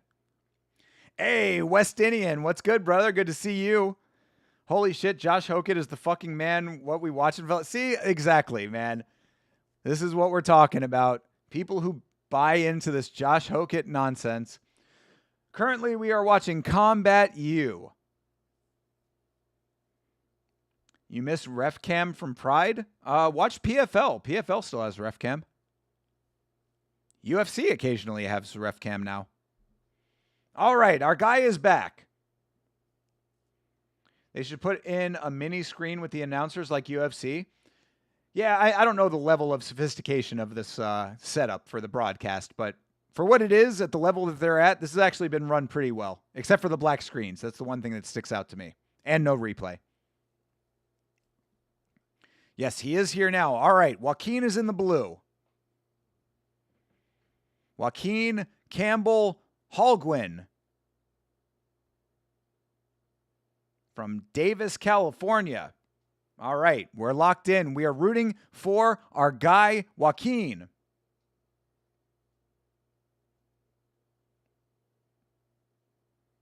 Maybe because they both had white on. But yeah, but they've got wrist wraps, so it doesn't matter about that. They're differentiated by their wraps. Finally, a promotion that actually does that. I get that he's annoying, but that conference would have been so bland if not for Hokett. Brother, it doesn't need to be that, though. You were cracking up seeing him in Ilya bicker. Oh, my God. I cannot believe people buy into this nonsense. It's sad. It is actually legitimately sad to me. He rhymes. It's like shoeies. It's like people who are impressed by the shoey. He drinks beer out of a shoe. That's just what I'm going to be yelling from now on for everything. All right, fight is underway. Joaquin versus Siddiqui. Oh, Joaquin going for the fucking guillotine early. Joaquin got silly. Joaquin with the gilly. Oh, he might have it. Brother, are you kidding me? Early gilly. Can he do it against the wrestler? Joaquin really working. Oh, he slipped it, but going for the triangle now. Yeah, this is not as good, but he's got head and arm. Joaquin early on the attacks for the sub. Just add a camera and scale it down. That is true. I mean, I don't know if they're on OBS, but all right. Siddiqui evading all of these submission attempts, and now Joaquin kicks him off. He gets back to his feet. Siddiqui clinching up. All right, these guys are going for it. Oh, Siddiqui with the pickup. Can he get the twist on him? Oh, careful of grabbing the cage there, Joaquin.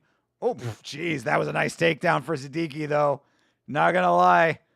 Joaquin got taken down pretty hard there. Exactly. He drinks beer out of a shoe. Oh, Siddiqui. Oh, no. Joaquin flattened out. You got to buck out of that, Joaquin. Come on, bro. 30 seconds, bro. You got to get out of this. This is not a good position.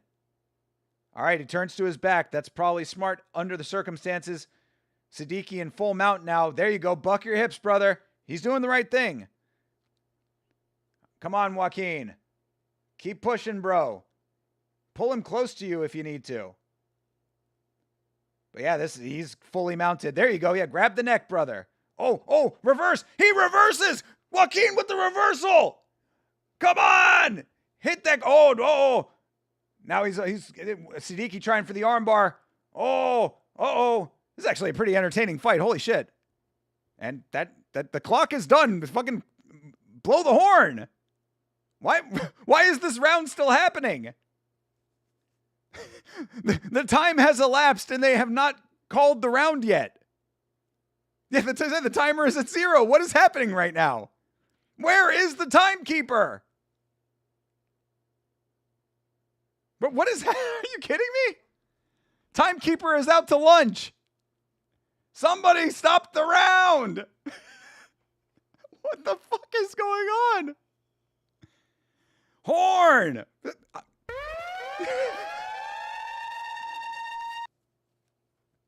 What? This is not good. This is very bad. You battle to the death for real. That finally, Jesus Christ. That was a fucking 4-minute round that was supposed to be 3 minutes. That's insane. I have never seen that before. Timekeeper. Yeah, for real, the ref should have known that too. Didn't hear a clapper or anything. I don't even know if they have a clapper in this. You pulling a doubleheader for UFC and Ryzen tomorrow? Probably not, because Ryzen starts before the end of the UFC broadcast, unfortunately. Timekeeper is a Pride fan, yo, legit. Exactly. Pride rules at Combat U. You want a first-hand experience in the combat sports world? We'll give it to you. These guys are tired. Give them a break. Bro, for real. His 7-minute round 1, 12-minute round 2. Exactly. Can't believe it was an 18-minute round. Oh, man. Siddiqui is on something, in my opinion. He's making it look too easy, and his back is crazy. I mean, he could just work out, bro. Not everybody is on something because they're in shape. But I don't know. It is a little bit telling that he is more in shape than the military, man. But it's okay, because Joaquin is about to come in here and knock this dude's lights off. Wait, what? Knock this dude's heads off. Head off? What the fuck? Joaquin is going to knock this dude's head off and turn out his lights. Come on, Joaquin. Oh, he's taking some decent damage over here now. That was a nice knee for Siddiqui. Freaky Siddiqui.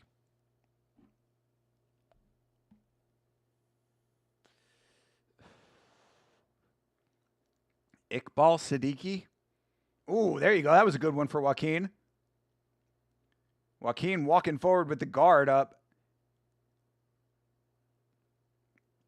Oh, Siddiqui trying to get him tripped. Joaquin back on the cage. He needs to turn out of this. Yeah, this striking from Siddiqui is starting to take a toll on Joaquin.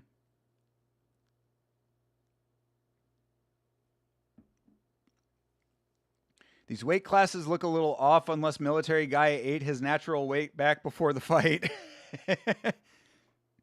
Yeah, I don't know what weight this is supposed to be taking place at.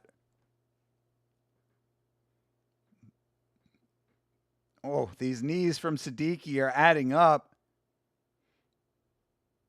We talk about these shorter rounds. Yeah, that's if these rounds actually are shorter, you know, when accounted for correctly. Yeah, this is not great for Joaquin right now. It looks like 155, I would say so. That sounds about right. Yo, grabbing the cage. Yeah, come on, Joaquin. They're about 5'10", true. Yeah, Siddiqui is not letting up on the control. He's got his back now. Nice move. Nice. That was really good by Joaquin to turn out of that. But you got to strike now, brother. Joaquin looking a little tired here. You got to throw your hands, my dude. There you go. That's a good connection. He's just not doing it enough. He's got to be more active with his hands. And Siddiqui again with this pressure on the cage. At this age too, I don't know. His biceps have mini muscles. Military guy doesn't need to wrestle. I mean, bro, he needs to be striking. Because right now, Siddiqui is just doing everything, man. He is looking way fresher. His cardio is better. Body language is not great from Joaquin right now. He's just getting picked apart. I mean, he's clipping him a little bit. Oh, there you go. Oh, Siddiqui, nice move to end up on top. All right, finally, the horn goes off at the appropriate time. Jesus Christ. Timekeeper was over there flirting with the girls in the crowd last round. Military guy got to survive for the moral W. Yes, we need Joaquin to make it to the final horn here. But yeah, corner's going to be telling him exactly that. As commentary said, that the corner's going to be saying, dude, you got to be active, man. Got to be throwing your hands here. There's nothing for you if you're not going to be throwing up another guillotine attempt and you don't want to be on the ground with this dude. Yeah, I mean, Siddiqui is definitely up 2 rounds for sure, unfortunately. Yeah, I don't know, man. Joaquin needs to get himself active. Corner's telling him he's got to start throwing combinations. You can see it. Yeah. I appreciate the commentary. These fine young broadcasters over here. Military guy game plan is hands up, walk forward, but he doesn't have anything past that, sadly. Striking doesn't strike, can't shoot, won't defend takedowns. I mean, these are all the unfortunate truths over here, but all of that can go out the window if he lands the big shot. So he still has a puncher's chance. We are not counting out our dude, Joaquin. There he goes, bum rushing in. But these knees of Siddiqui, man, this dude Siddiqui is just technically proficient at this stage of his career, which is not great. Oh, big pickup and drop for Siddiqui. Yeah, this is a bad position for Joaquin. He's trying to pull him over his body, which is not good. Feel bad because he had a 17-minute first round. Yeah, true. That certainly did not play in his favor. At least he can always fall back on that. It's like, yeah, I lost the fight, but that first round was bullshit. And he's not wrong. Military guy needs to negate takedowns. Unfortunately, he did not do that. Round 3, just lifts another human. Okay, now Merab or Hamzat level grip. I see. I mean, you're not wrong, dude. I'm not saying that he's on something, but he is certainly, his cardio is ridiculously good for this stage of his career. That is definitely showing. Nice wall walk for Joaquin, but unfortunately, it's keeping him in the exact same position. He just wall walked himself into a worse position. Oh, our guy Joaquin. Unfortunate. I feel bad for our dude, Dr. Coyle, over here having to see this.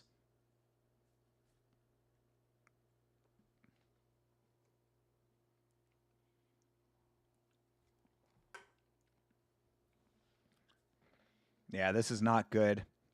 This is not good. You'll take 2 of whatever Sid had. All right, if that's the narrative, you can have the narrative. Oh, uh-oh.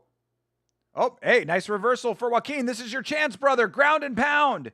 You must land hammer. Oh, my God. Siddiqui ends up getting out of that. How the fuck did he slip that? This dude, Siddiqui, is pretty goddamn good. All right, and that'll do it. Oh, unfortunate. That 24-minute first round gassed him out. Brother, it happens to the best of them in that situation. Yeah, that dude Siddiqui, man, that was... our dude Joaquin got set up for a squash match that he didn't even know he was a part of. Siddiqui, too good. Too good for Emmys over here, unfortunately. Oh, we do have replay. How did I miss that before? They're just not using the replay system effectively enough. See, that's also the caveat to having the replay system as the rule for regional promotions. You must have a replay system and use it effectively. Yeah, Dr. Coyle, man. Unfortunate, my dude. Unfortunate, but, you know. Yeah, when it is what it is what it is. Yeah, Theo Vaughn cornering the green shirt. You ain't wrong, Nav. Yeah, how long was round 1 in the arena? Did it feel like a year and a half? How was the crowd not like yelling like crazy? 5-minute rounds? I don't know. I think they were 3-minute rounds. I think amateurs are 3-minute rounds generally. But either way, round one went a lot longer than it was supposed to. It felt forever. It was forever. Siddiqui must be like 3 a.m. fights in his experience was a lot more than, or 3 amateur fights. Yeah. He must be like 3 amateur fights in his experience was a lot more than the other guy. Yeah. I don't know if he should even really be amateur at this point. He probably could take a pro fight based on that, at least.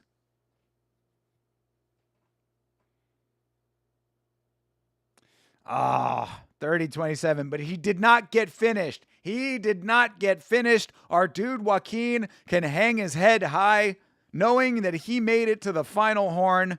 Shout out to Joaquin. Takes a lot of balls, a lot of heart to go in there and do what he did. That was his first amateur fight ever? Are you kidding me? No fucking way. No way that guy has not fought before. Are you kidding right now? Mike Bell gave it to Joaquin. Sal Tomato on the beat.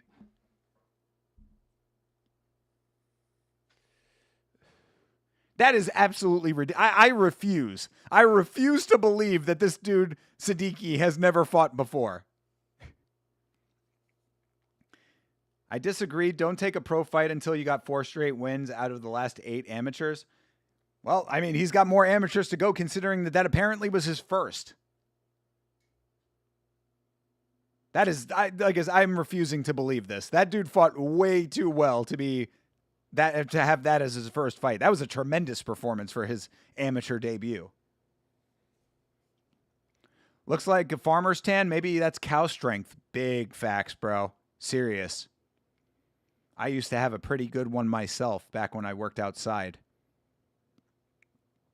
I used to work outside in the Florida sun. My farmer's tan was about as defined as you can get. It stopped right at the arm line. I still kind of have one. I still kind of have it a little bit. You can see it. You know? There you go. Maybe his gym is ridiculously difficult. I guess so. I think he is fighting out of Urijah Faber's academy, so. This lady interviewing has good mic skills, holds the mic close to the fighter. There you go. Yeah. I would assume that she is a sports journalism major in college. This is the type of event I want to go see live? Yeah, Chase. I mean, there's plenty. Maybe that's what I say to Urijah Faber. Say, hey, I got a dude who might want to go out there and cover your sport live. How about that? I know. I'm loving it. I think this is great. This is a lot of fun. Amateur fights are always fun, man. You'll go take fights here to support the institution? The world is yours, brother. The world is yours. Go out there to combat you, Chase. That could be the future, bro. We could still do Yama. We could still do last week's fights. Go out there, you go to combat you do that. We do Yama and last week's fights and all the rest of the stuff. That would be awesome. And like I said, I'm going to be sending a message over to Urijah Faber, so maybe I'll say that too. Be like, hey, I got a friend who wants to take your classes.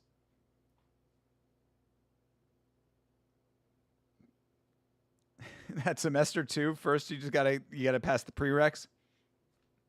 All right. Well, while you figure out what you're doing, shout out to our guy Joaquin, going out there, putting it all on the line up against an opponent who looked like he had been fighting for 1.5 to 2 years at the bare minimum.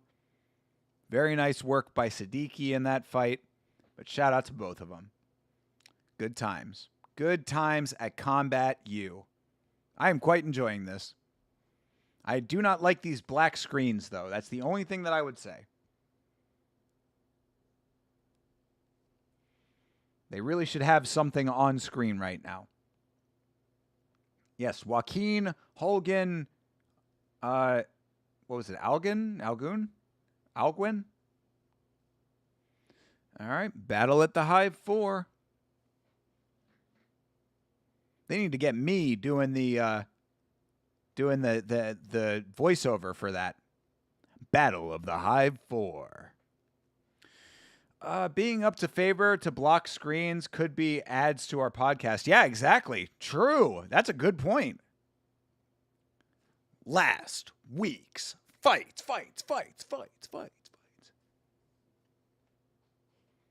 I got to get a Combat U shirt. Look at that cool shirt.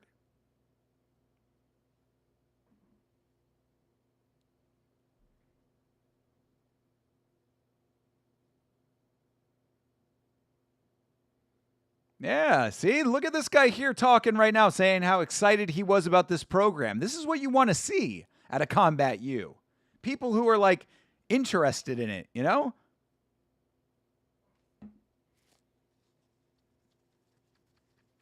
This is great. What a cool idea this is.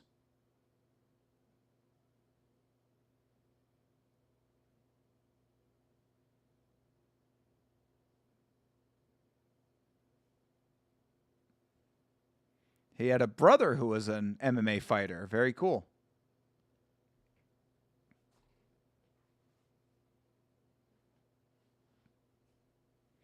People are excited to go to school so they can have the opportunity to do something they love. Wow, who thought of it? I know, right? This is a novel concept, but this is what happens over the course of time. The sport becomes more normalized. You know? We are learning about this sport in an academic environment now. This is a sport that has only been legal for like a handful of years in the big picture, you know? This sport was not legal in France 5 years ago. This sport was only legalized in New York like 10 to 12 years ago. Look where we've gotten to. It's amazing. Really is cool when you think about it. These are the programs the government should be spending money on, true, right? Certainly better than spending money on senseless and pointless wars. Just saying. Bro nearly walked past the very large octagon in the center of the room. He was going out the side door. It's like, bro, the way to the cage is right here.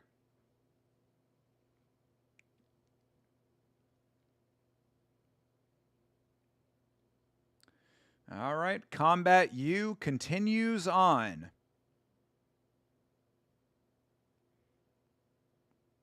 Wonder how many more amateur fights we have tonight.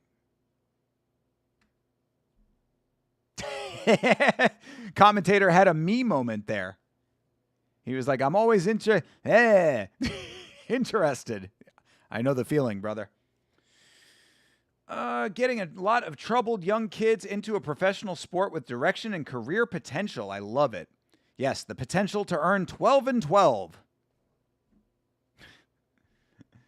MMA Hive, Battle of the Hive collab. Let them know what the deal is. Got a bunch of Hokit fans. I'm sure that'd be very attractive to anybody.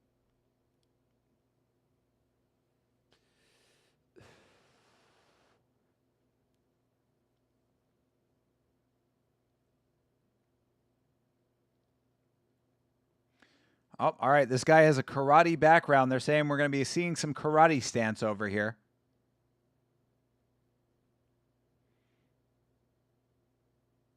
Yeah. They're saying, you know, you might be going up against an Alan Mata over here. You don't want that. You don't want to be facing Alan Mata, our TKO king. Let's see if we get a beanbag in this fight. As I said, think about that. We have gotten more beanbags on this card than we have on some professional cards. I have never been a big team sports guy for college, but I have truly found my favorite college. Yeah, yo, shout out to Sacramento State University for real. This is University of California, Sacramento over here, and we are big supporters now. Sacktown, baby. Mississippi to Philly, Albuquerque to Sacktown. That's T.I.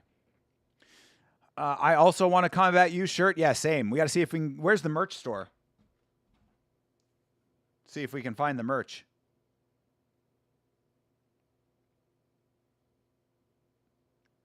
Hell yeah. Shout out to Dr. Coyle joining up in the Discord. Let's see. Combat U. Let's see. Here we go. Sacramento State Combat U. Let's go to the link tree here. See if we can get to the merch store. There's Combat U. Oh, claim your free student ticket, bro. If you are a student, you can go for free. That is awesome. Oh my God, I want to go back to college. This is making me want to go back to school. Where is it? Oh, come on. They don't have a merch store on the website. Oh, you're killing me right now. I would literally buy a shirt right now on stream if I could buy one.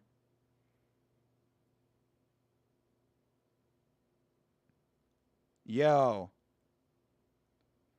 I'm going to ask Urijah Faber if he can send me one. I'm going to see if I can Venmo Urijah Faber. I know Poeton doesn't speak English. All languages understand Chama these nuts. Sean Teeplen via tornado kick. Mario Bautista stand number 3. Let's go. I mean, he's going to be going in against an opponent who's got a pound on him. You know, that questionable weigh-in. Last week's fights, season 3, back to school. Yes, brother. We could do last week's fights from inside of the octagon. Inside the cage. Set up a pair of chairs, two laptops, we're good to go. All right. Next fight up, we are about to get into it. It is Combat U from Sacramento State. Fight is underway. Kiyomar's Jalil versus Bonillas. All right, Jalil versus Bonillas. These guys are strikers over here. Both keeping some good range. Oh, spinning kicks over here. Oh, goes for the level change. Does not get it. Telegraphed it too much. Bonillas able to negate. He is back to his feet after the sprawl, but Jalil still has him clinched up. Ooh, nice takedown. All right, Bonillas still has the neck secured with one arm.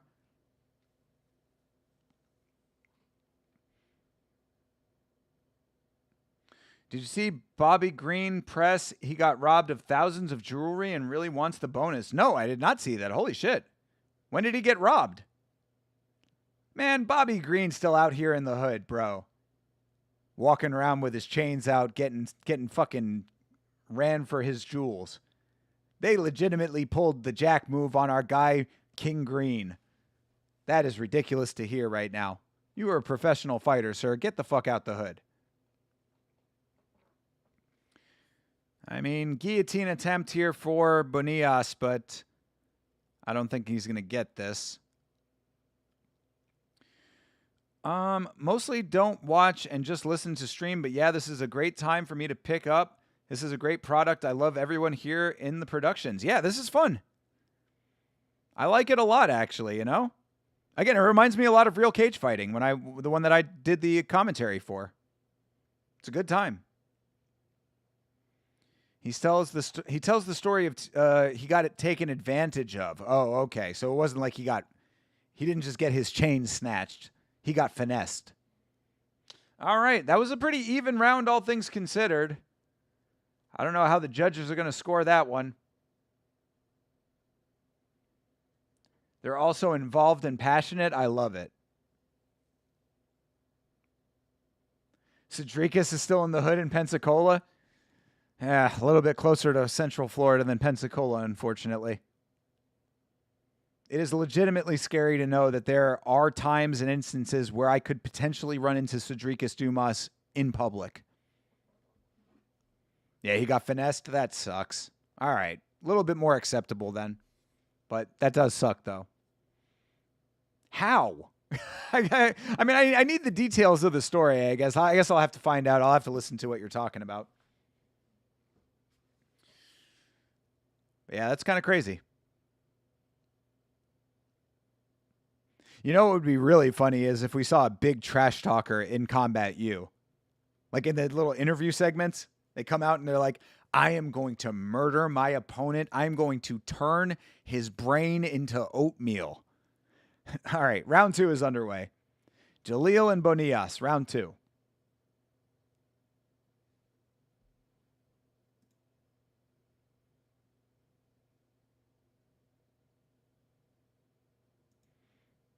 Oh, what happened there?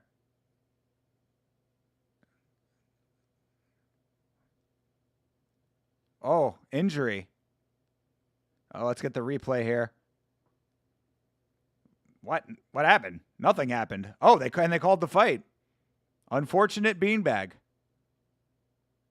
Oh, okay. They didn't show it. All right. So what happened here? Throws the kick. Something just popped in his shoulder.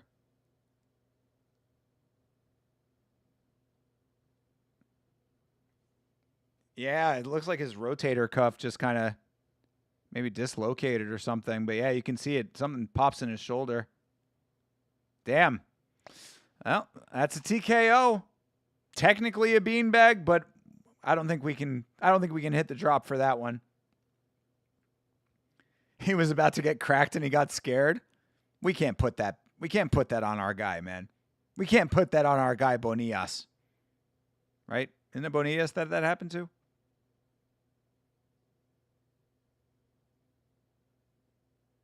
Oh, no, it was Jaleel. Jaleel that had the injury, unfortunately. I love the replay system. They rewind it in real time. Yeah, exactly. It's because they didn't do it correctly the first time, but that's okay. They're learning. Again, this is a school environment. They are getting better through experience, learning on the job. This is a beautiful thing. In fact, I would say that the majority of the skills that I have in life were all on-the-job training. If you want to be good at something, go do that thing. You will start out doing it poorly, and you will get better over time.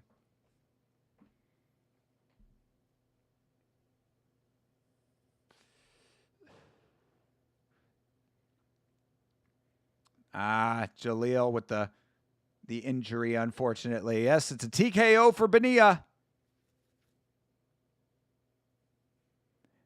That's an unfortunate beanbag.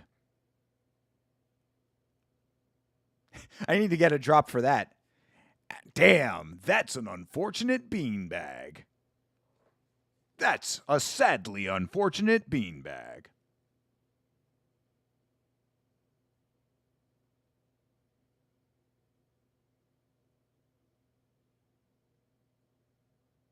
All right.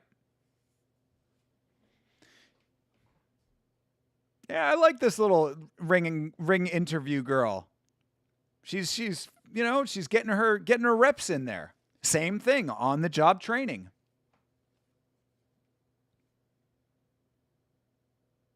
If it wasn't for Combat U, I wouldn't be here today. I mean, definitely factual.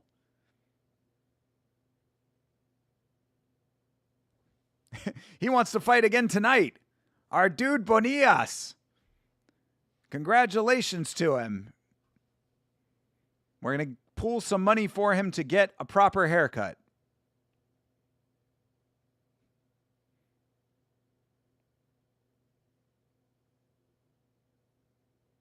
All right. Morales versus Stepanian. Not to be confused with Estupinian. They're making it sound like those ITT Tech commercials. I mean, if this was what ITT Tech was, like, I might actually consider going. All right, I'm going to take a quick break here. Come back in time for our next fight. Feed, of course, does not stop. So I will BRB, and we will see the rest of this card. Don't go away.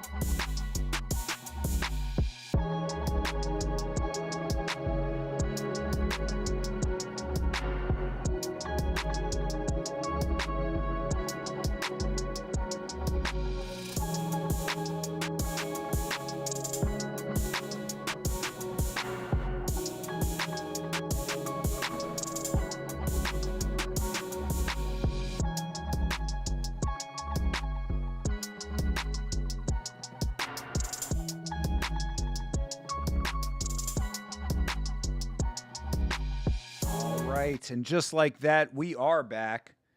Seeing a static image of the cage, much better than a black screen, so I appreciate that. You need this beat, and you make beats too. Oh, hey, cool. Well, I'm not hearing any beat currently, but whatever beat that was, I don't know. I'll talk to Urijah Faber, see if I can get it for you. All right. Well, whatever the case may be, we are seeing a static image instead of a black screen, which is good. You have quick bong rips? Brother, if I did bong rips in between my streaming sessions, you would certainly know. Oh, they just didn't play the graphic. It was the start of the graphic, and they just didn't play it. They didn't hit play. Oh, the beat on my break. Oh, yes. No, shout out to the North Warder. Yeah, that is a custom beat that was made for the stream. I'd be happy to send it to you if you'd like. Just watched a compilation of DC saying Tyra was Chinese from today. Oh, no. Brother, I do not understand. DC, you gotta, DC has to know that, people already do not like his commentary, right? Brother, you're not doing yourself any favors by not knowing shit about the fighters that you are commenting on. Everybody knows that Tyra is from Japan. Everybody. He could potentially be the first Japanese champion in the promotion, and you're saying he's from China. Brother, this is bad looks. JH, send me a DM on Instagram or in the Discord. I'd be happy to send it to you. Yeah, shout out to the North Warder. Been a long time since I've seen that guy. That was many, many years ago that song was made.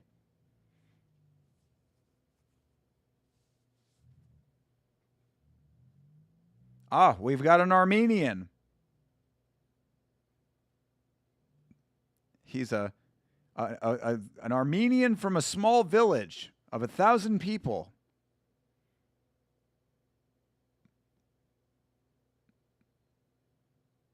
Arman, of course. Yeah, he's talking about his biggest inspiration. Who'd you think it was going to be? Armin Petrosian? I don't think so.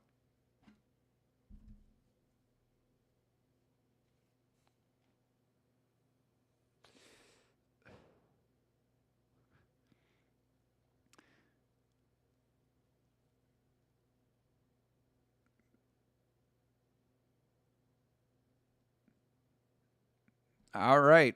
We've got our commentator. She didn't say her own name, but her color commentator is Billy Brand.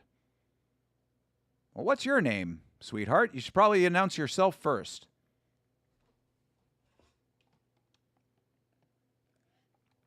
Oh, all right. We're looking at the crowd. I'm trying to see if I can find Dr. Coyle in there. Looking for a blue Hawaiian shirt. Bro looks so old. I think it's the mustache and the glasses.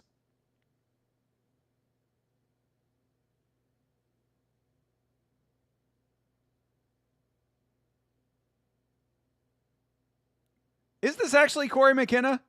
Is that what it is? Am I crazy right now? Is this actually Corey McKenna?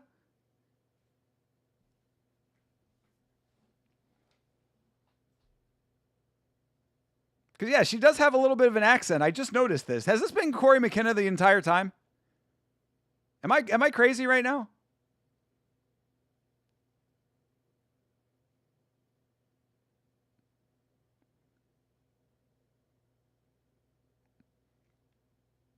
Yeah, there's actual career development stuff going on within combat sports. This is really excellent. Yeah, Combat U is the shit. Corey McKenna is Welsh. I'm not thinking she's in Sacramento, but I'm telling you, dude, she has an accent. She's got a little bit of an accent. Yeah, it is. It is Corey McKenna. I'm the man, and I didn't even know it. Corey McKenna has been on the commentary the whole time. All right, now I don't feel bad about thinking that she's an absolute little cutie pie. Still holding up. She's definitely put on a little bit of weight, but she actually wears the weight kind of nicely. I have always been a Corey McKenna fan. Yeah, all right. Well, UFC alum Corey McKenna on the call. How about that? She's wicked smart. Maybe she's Irish? No, she is Welsh. And she must have been in the States for a while because her accent certainly has gone down, but you can hear a little bit of it. It sneaks in. That's why I was like, wait a second.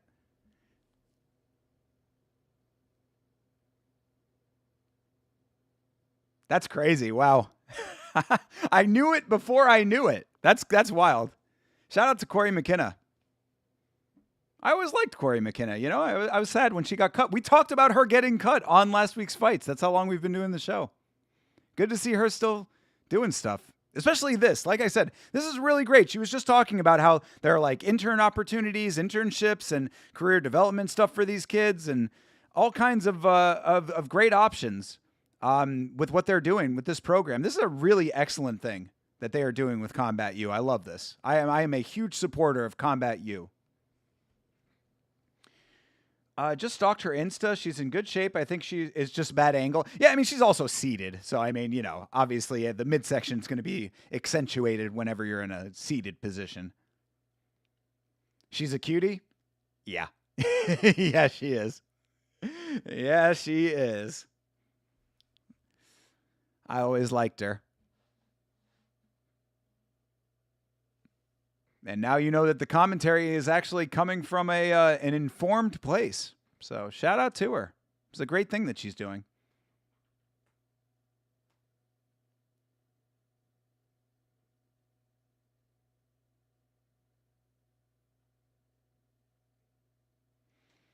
Have you seen these BJJ women?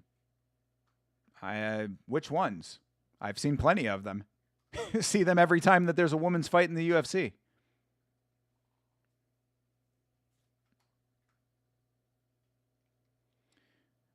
10 p.m. Austin. Oh my God. What? I don't know what you're referring to here.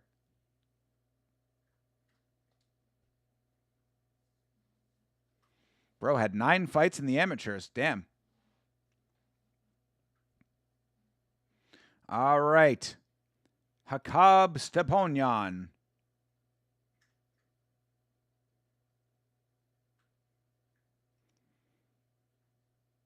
Hakub Stepanyan. He is a Team Alpha Male product. Oh, 10th Planet. Excuse me. Got you. They got a lot of baddies down there at 10th Planet, Austin.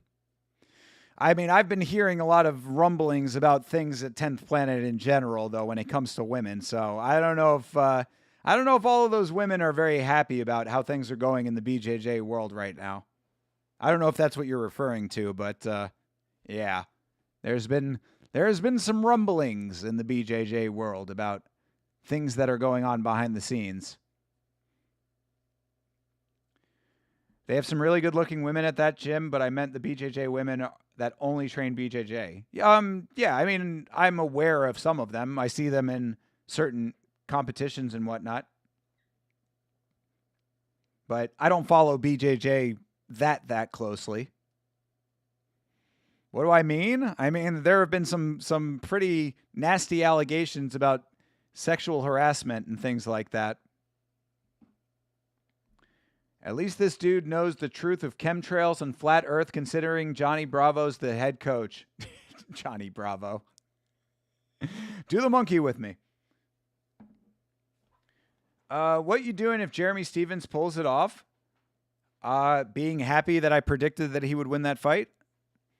But him missing weight by 4 pounds really makes me very unsure of that now. I go because it's an extension of my gym. Yeah, dude. I mean, do a little bit of research on it. At JH, are you in the Discord? If you're in the Discord, you might want to search it. I don't know how you would search it, but I posted a link about it a while back. But there is an article that came out not too long ago, probably within the last 3 months, that was basically saying that BJJ is having its Me Too moment. How much truth you put into that, how much stock you put into it, I don't know. I don't know how true it is or how much, I should believe the article, but I have heard and seen a couple of things that would lead one to believe that there are some nefarious things going on in the BJJ world. So just be aware. This is a 160-pound catch weight. I don't know how they decide. The Bobby Green fight is? Yeah, we know how they decided, Chase. They just say, you can have a catch weight. Jeremy Gastelum Stevens, for real, right? Bro is 0-6-1 in his last 7 and misses weight in the UFC. God, Jeremy Stevens, what the fuck are you doing? Really lending some credence to this old nugget of wisdom. Who the fuck is that guy? Oh, my God. Wasn't there a BJJ dude from Austin that Craig Jones was going after for SA? That's Aussie? Could be. Yeah, could be. I mean, that might be part of the same thing that we're talking about here. I don't know all of the details. That's why I haven't reported on it. That's why I never did a video about it, is because, I don't know what's true, what's not true. I only found the one article about it, and I was not able to corroborate any of it. But trust me, it's something that I'm keeping in my purview. Isaac Michael? All right. Well, if you know the name, then you probably know what I'm talking about.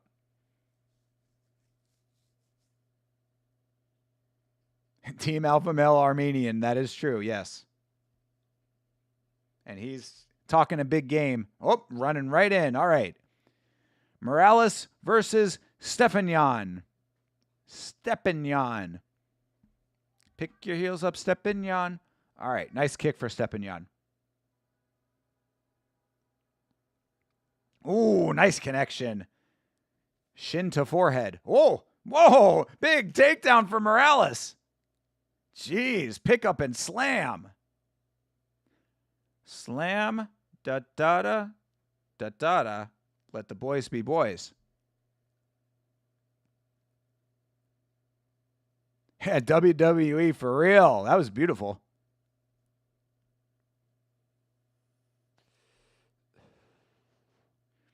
You see the bounce? Yeah, well, it's the mat that they're on, I'm sure.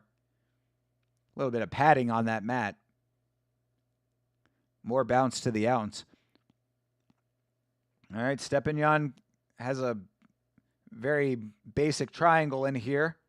Oh, trying to go for another slam there, Morales. Got to be careful. He's going to wear his back out.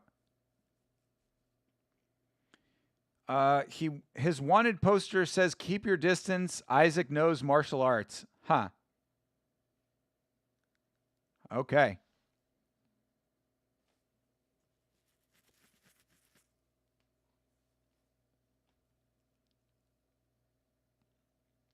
Oh, nice low kick into the high strike for Stepanian.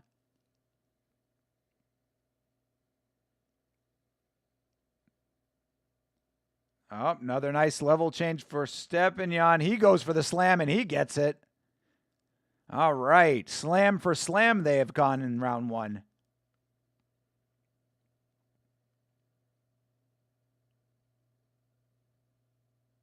All right. That'll do it for round 1. Wow. 2-way action in round 1. Stepanian hyping the crowd up. The guy is a showman. Supposedly, he was hiding out on the Gold Coast. All citizens arrest him if I see him. Lachlan going into patrol mode over here. Hell yeah. Lachlan on the case. Bro's going to RWS and one championship and keeping the streets safe. Is there anything this man can't do? Look up Fight Society video on it, but yeah, I think he's from B Team Isaac. Got you. Yeah, shout out to Fight Society. What if so far so good. Not bad. Supposedly, Australia's cops know where he is, but America hasn't sent us the warrants for his arrest. Oh, it's at the point of him being arrested. Did he actually, SA someone? I don't know the full details of the story. But if there's potential for an arrest, then yeah, this is not just a speculative thing anymore then, huh? You know what this event needs right now? A beer snake in the crowd. Chase, so true. So true. All those college-age children drinking up a storm in the crowd. All of those used beer cups lining the halls. Oh, all right. Round 2 is well underway now. Morales on top, trying to gain control, but Stupinian off his back. Not bad. Stepinian, excuse me. Send Craig to get him. Craig would do some nasty things to him. We talking? Yeah. They're talking about the Isaac guy. I don't know. Oh. Morales might have gotten caught there. But I don't know all of the story, Fried. But apparently, people in the chat know who we're talking about. From what Craig said, he sounds like a literal animal. God damn, that ain't good. Uh-oh. Oh. Yeah, side anaconda over here. That's an odd position for it, but it looks like it'll work if he can keep it going. Keep squeezing, brother. Stepinian trying to get a beanbag for himself. Morales not looking too phased by it. This looks like it's getting tighter. He's getting into a better position for it. Yeah, Morales staying composed. Loving the footwork in this fight. This fight has been good. Yeah, for an amateur fight, this is pretty good. Is he out? Oh, he was? Wow! Stepinian with the Armenian beanbag! Oh, that boy got a beanbag! Ooh, that's a beanbag. Damn! Morales goes out. Stepinian getting himself the beanbag at Combat U. I mean, he talked a big game, but he backed it up. Yeah, I mean, the position seemed weird for it, but man, he made that work. He repositioned himself nicely. Way to stay with your choke. Combat U is for real. We don't tap. Fuck yeah. Just go out, brother. Just go out. No tap like chicken. See, they're even talking about it on commentary. He went out on a shield. He strangely looked like the guy that Lonnie Kavanaugh knocked out on the Contender Series for multiple minutes. I forget what country that guy was from, but the name like Morales, he does look somewhat Asian. Exactly. You want to go night-night. I mean, if you're going to go out, or, if you're going to be submitted one way or another, just go out. You'll only be sleeping for a little bit.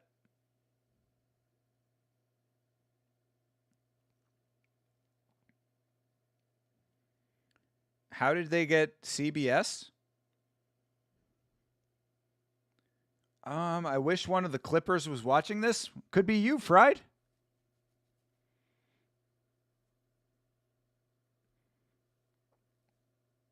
That was a 6 sub. Yeah, that was great.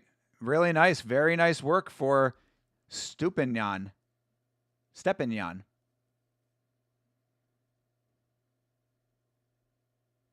Yeah, that was great.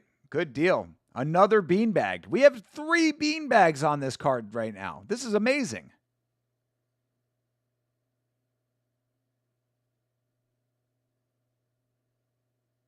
The ring announcer is not bad either. Hakab Stepinian from Armenia. Doing Armon proud. Wow. Much better than Game Bread. Yo. Wild to think that actually tracks. All right. He will get his time on the mic. See how he uses it.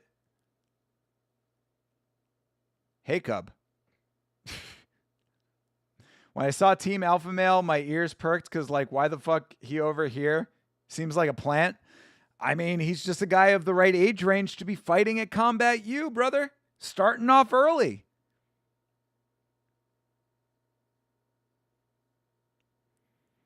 Apparently, he's got a lot of fans.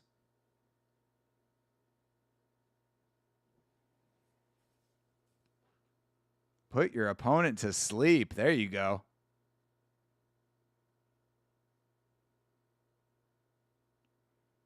He can strike, he can wrestle, he can grapple, he can do it all, he says.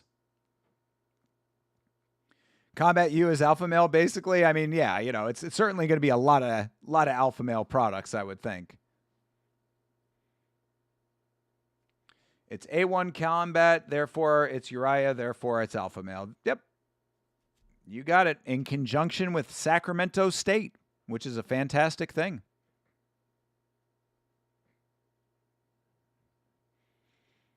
Hey, he's got a pretty good cheering section out there. You know, California and Armenians go together like peanut butter and jelly.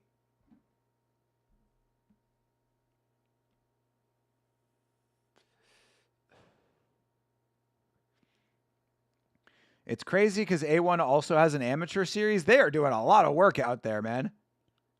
Urijah Faber is working, bro. Hey, it's a mini Shara Bullet over here. Look at this dude with the do-rag and the beard. So all these guys are from the same gym? No, not all of them. It's like a grab bag, I would think. You know, some are going to be from the same gym. Others are from offshoot gyms. Others are from completely different ones.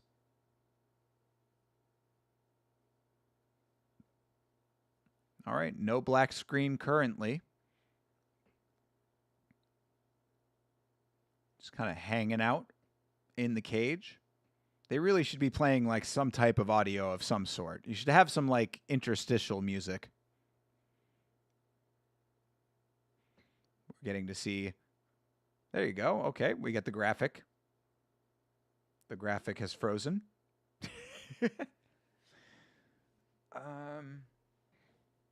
That's why the last one was gas, true. But no, I don't think that they were from the same gym. Could be, but I don't know. I think they said that they were from different gyms. Give us more Corey McKenna. We want Corey.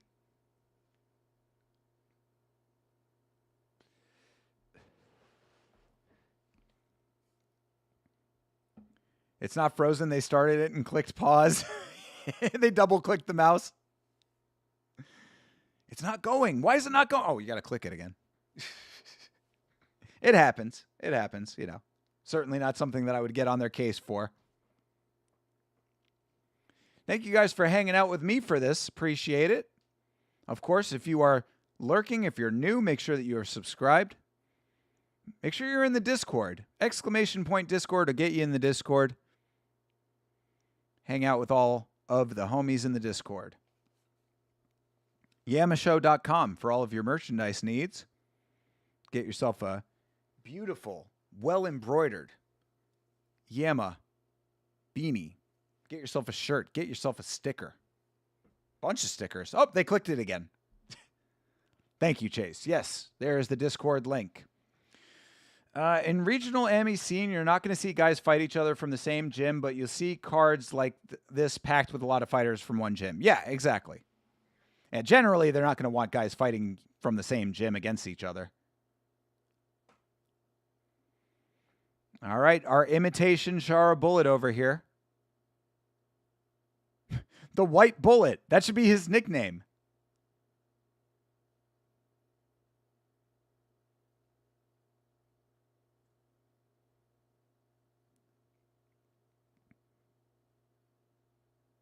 He's just doing everything. He's sprinting, he's running, he's wrestling. Regional MMA is very team forward, which is really cool. True. You get random rivalries. I like it.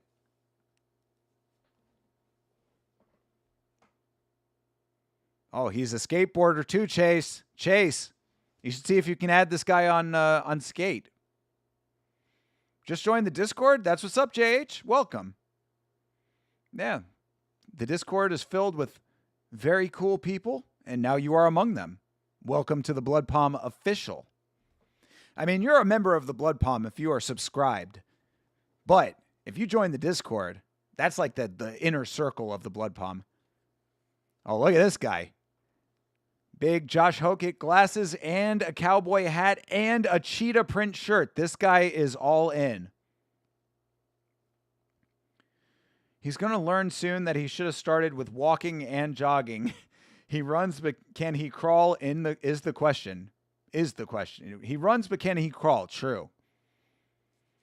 I think it was Kanye West who told us you must crawl before you ball.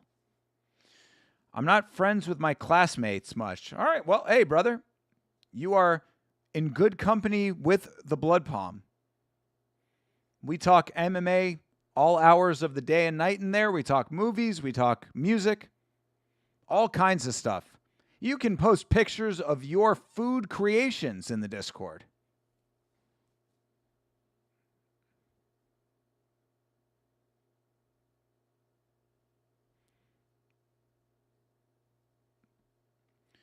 I hang with maybe 2 or 3 people, sadly, but I'm not officially a fighter yet or BJJ competing yet. Hey, well, I mean, bro, it's a process. Nothing wrong with that. You'll do it if you want to. If you don't, that's still fine. You're taking Cowboy with his experience. I like it. I'm with it. I think that's a tacit endorsement of Josh Hokett, by the way, but he seemed a lot cooler than Hokett, so I'm okay with it. Said he had a lot of fights? Okay, fair enough.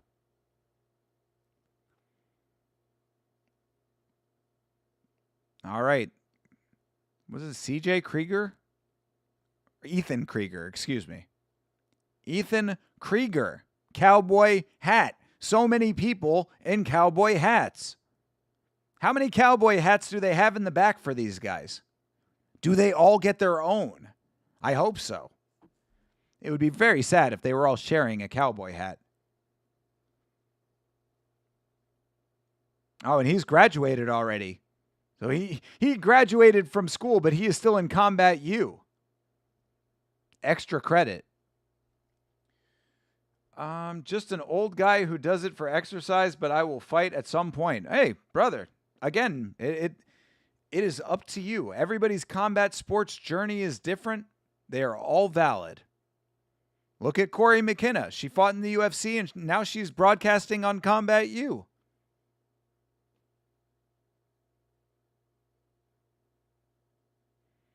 Oh, Corey McKenna has left the broadcast, though, it sounds like. We've got a guy now. Also, shout out to Commission Lady over here. Looking to be kind of pleasant to look at. Seeming to be within my age range. Hello, Miss Commission Lady. Maybe you should go to Combat U. Why not? See if you can enroll. If you go to their Instagram, they've got all of the information in a link tree on there. So they have enrollment information. The only thing they're missing is an online store. Because like I said, I would have bought a shirt on the spot to support Combat U.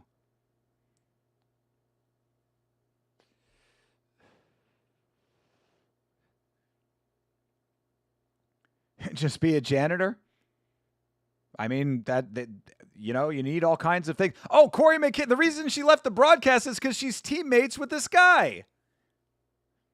How nice. And Yama will sponsor. Yes, indeed. You know it.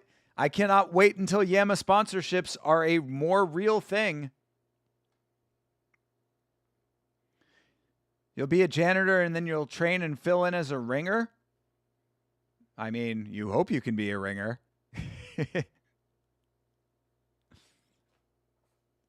But I like it.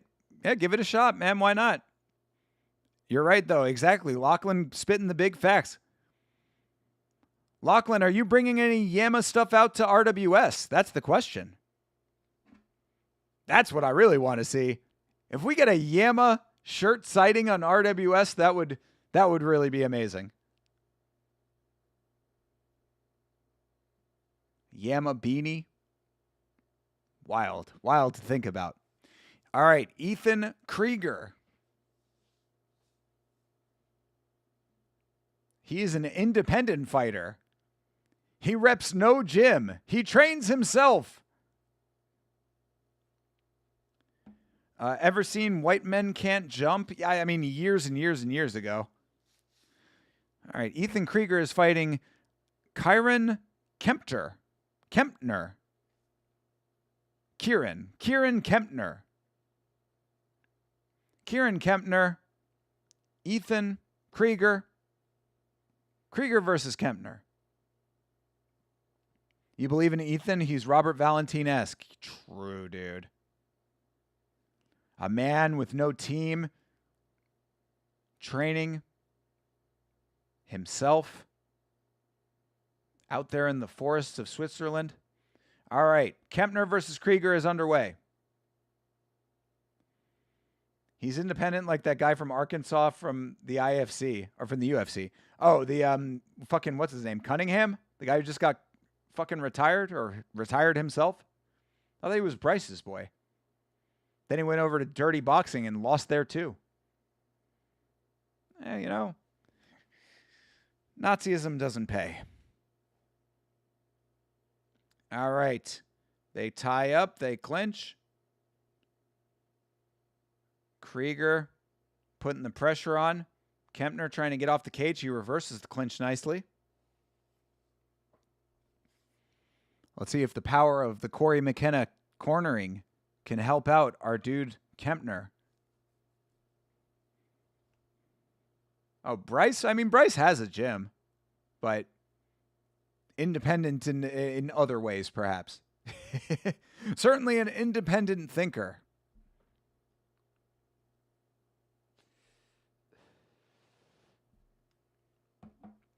All right.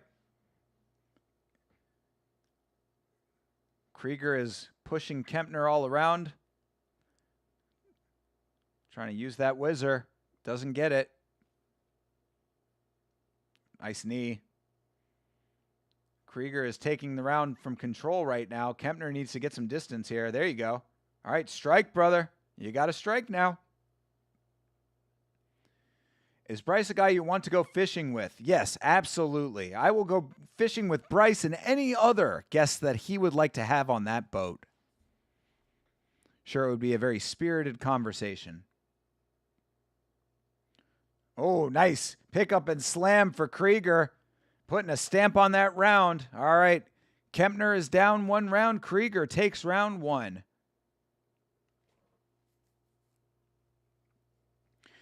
Would the big H be on there, though? I mean, Bryce would invite him. Like I said, I'm sure the conversation would be very lively. Ethan is the real party guy. Living up to it, bro. Him and Wes Schultz hanging out together. Yeah, there's little Corey cornering in her announcer outfit. Corey McKenna is pulling a Boss Rutan right now. Bryce would know where all the good spots are. That is true. That actually does track. Bryce is probably a very effective person to go fishing with. You want to go fishing with Poirier? Okay. I mean, if you were going fishing with Dustin Poirier, would he be complaining about fish hooks during the fishing session? That's the question. Legitimate gripes, but still. All right, round 2 is underway. Well, these are 2-minute rounds. I don't touch gloves at all, says the commentary. Damn, hardcore. Ooh, yo, uh-oh. Krieger starting to unload the hands a little bit there. Oh, Kempner starting to come back. He knows that there's some blood there. No actual blood in the fight, but smelling blood. Who wants to go fishing? It's boring as fuck, y'all. I promise I grew up doing it. Yeah, I've never been a fan of fishing myself. I've gone several times. I do not enjoy it personally.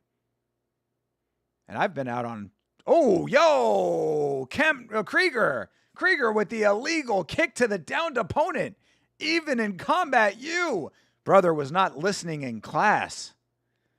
Oh, he's got 12 amateur fights and he pulls that shit, dude. Now we're going to see... We're going to be testing the referees now. We taking a point? Yeah. Going to show us a replay? We taking a point? All right, here's the replay. Oh, dude, he was quite clearly grounded. There was no question that he was grounded. All right. We're going to see if this referee takes a point for that very illegal kick.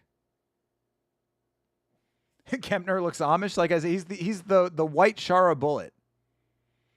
As I've said, his nickname to me is the White Bullet. Oh, yeah. It looks like he's going to get the point deduction. Yep, he does. Hey, shout out to the referee. Good job, ref. Referee takes the point. Gotta love it. Ethan is 4-8. Oh, God, I didn't know it was already over. This guy is, this definitely a guy with nothing to lose. I mean, it's like you said, Chase. Some of these guys just go out there and fucking fight.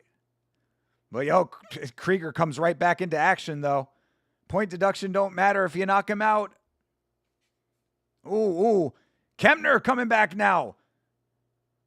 Damn, these guys trading. They both want the win. He's used to bar fighting. It wasn't DQ worthy, I would say. Oh my Jan. Kempner just goes to the ground and just start acting up a storm. Oh my God. Holding up the belt in tears. I remember it well. I remember where I was when I was watching that fight. I was in the studio at the time.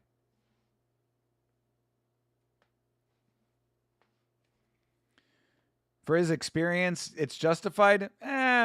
Yeah. I mean, I understand what you're saying, but the damage wasn't enough to justify it, I would say. Either way, referee did the right thing.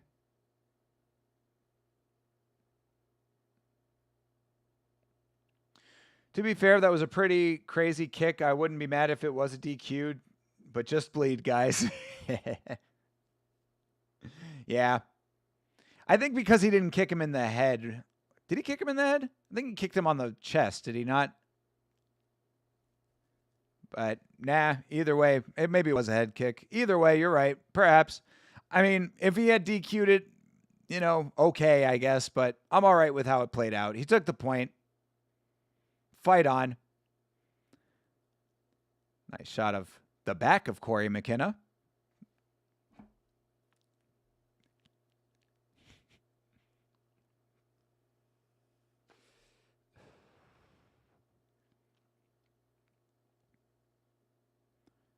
Fan of Corey. Fan of the commission lady.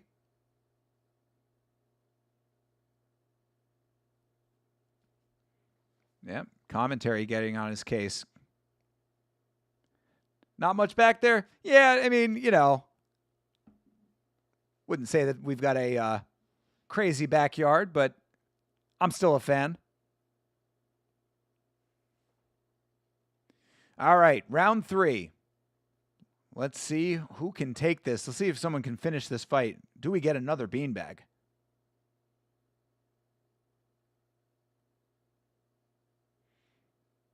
Kempner coming out with some jabs. Low kick for Krieger, mid kick for Krieger.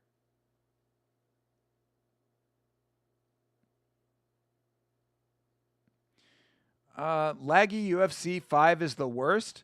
Well, don't worry, bro. UFC 6 is right around the corner. Then you can have laggy with basically nothing else changed. You can get laggy Randy Couture now.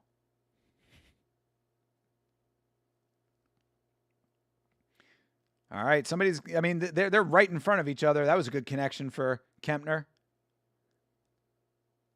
Oh, yeah. Throw those shots, bro. Use your hands, brother. You got him backed up on the cage. All right. Krieger starting to circle out. Kempner.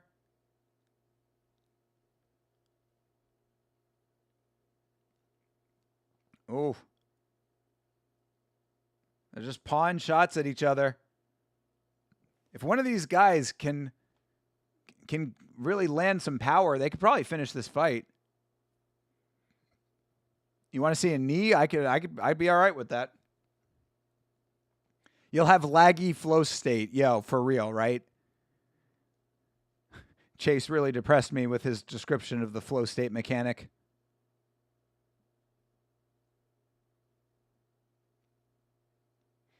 Yeah, these guys were just striking for all of this round. And, of course, with the point deduction, Kempner's got this in the bag.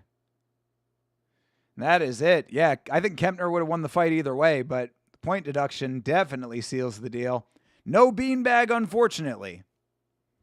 But either way, White Bullet going to get himself a dub at Combat U in front of Corey McKenna. What an accomplishment. Draw? Give me a break.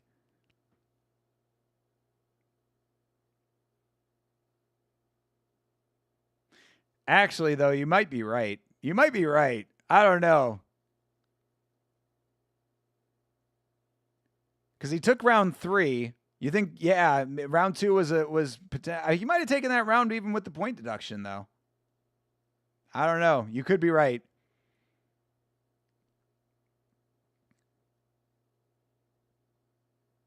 Yeah, this might be a 28-28.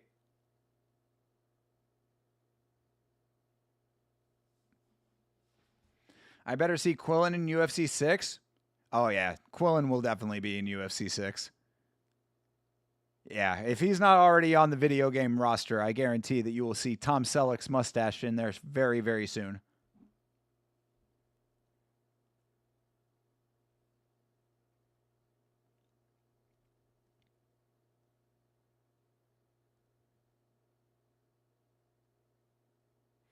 Yeah. I mean, I had forgotten about round 1. Yeah, Krieger might have taken round 1. That'd be 1 round each, and then a 9-9 round for the second. Yeah. And Ethan Ewing? True.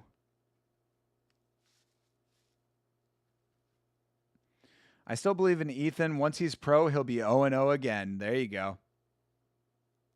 Yeah. Honestly, both these guys have potential, I would say. And it's taking quite a while to get the judge's decision here. So you know that something's being accounted for. Gives us another nice shot of the commission lady. Hello, commission lady. Commission lady.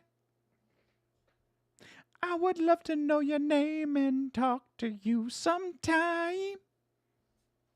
Commission lady. They said the same thing about the kick. I mean, dude, it's a matter of opinion, JH. If you think that it should have been a DQ, then fine. Like, if it was up to you, then it would have been.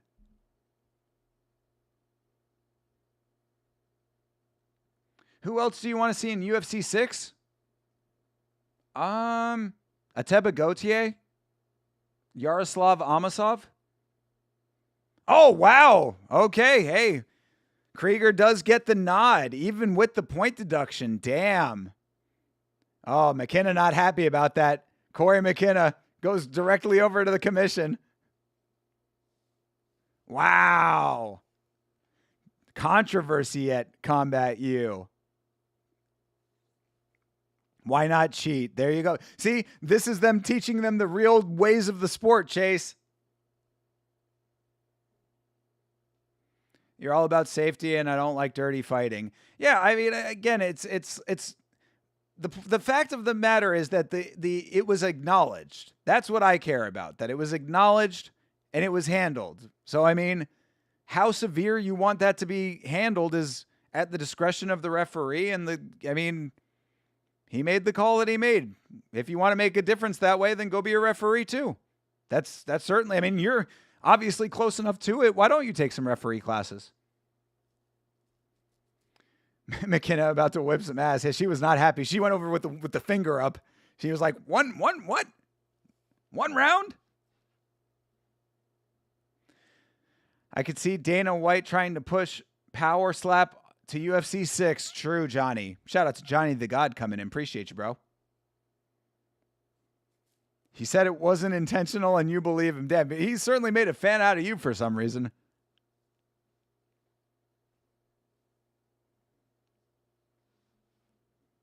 Aw, his dad's in his corner. What does his dad think of that illegal kick? Huh? Power slap the game, yeah. Dana White would love nothing more than Power Slap being popular enough to get a video game. Could you imagine actually playing the Power Slap video game? How shitty a fucking gameplay experience would that be? It'd be like Madden field goals, yo, for real. Your favorite amateur fighter, the dude who just could have gotten DQ'd by an illegal kick, is your favorite amateur fighter now. Jesus Christ, Corey McKenna is not happy with you, Chase. Would Power Slap in UFC 6 be like Test Your Might? Could have similar overlap, perhaps. Test your might. Do do do do do do do do do do do do do do do. All right.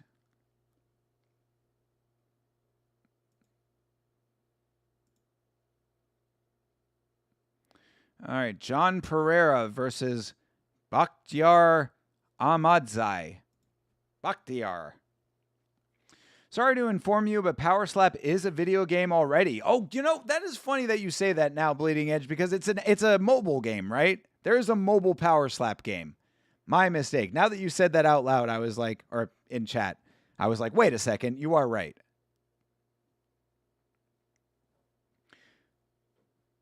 Just turned 18 a few months ago and is 1-0. 1-0 in what? You said he was 4-8. 5-8 now, I guess. All right, replay. This is what should have been playing during all of the breaks here. We are all getting Power Slap Mobile. Oh, the next guy coming up. My bad. All right. Yeah, you know, I don't think I...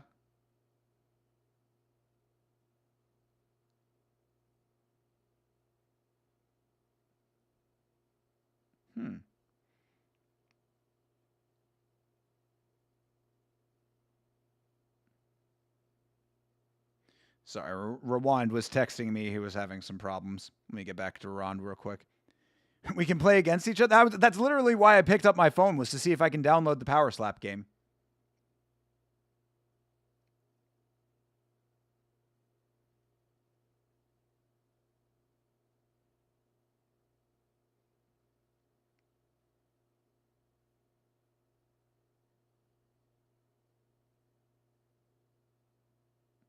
All right, had to get back to Rawand real quick.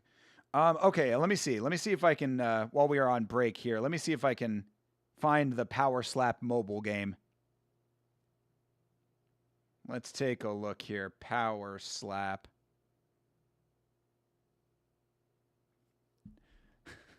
What the fuck? The first game that... this is wild. The first game that comes up, Power Slap. Women Fight 3D.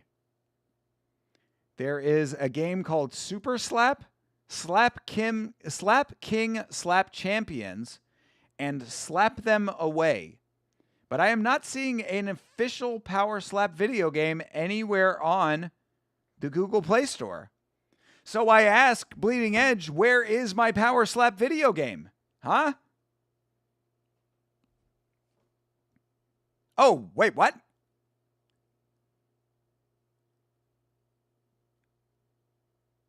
Oh, so wow. Okay, hold on. Hold the phone, people. Hold the phone. Breaking news. They got it wrong on the cards. This is the best real world experience that we have ever seen. Combat U is just like regular MMA. They got it wrong on the call. Who is to blame? Was it the ring announcer? Was it the commission? We don't know, but it was in fact a draw, which is probably what it should have been. That is wild, dude. We literally see it inside of the UFC on a regular basis now, and Combat U is no difference. This is real world experience that they're getting in Combat U. I wish they could add other smaller organizations like LFA, APFC, or BFL to make UFC career mode seem realistic, and maybe add in Dana White's Contender Series. That would actually be really cool, but of course that would be too much effort for EA Sports to do. No Power Slap. I know. I'm upset about this. Where is my Power Slap video game? Hold on. Power Slap video game. There we go. The Power Slap mobile game, yeah, it says it's available for Google Play, but I do not see it on the Google Play Store. Power Slap Mobile is what it is called. Oh, here we go. You can get it from powerslap.com, apparently. Download Slap Mobile here. Okay. Item not found, people. Item not found. Corey McKenna was like, what the fuck? At least give us a draw. Corey McKenna went over to lecture the commission and they relented. Now, this is the MMA we know and loathe, Bleeding Edge. For real.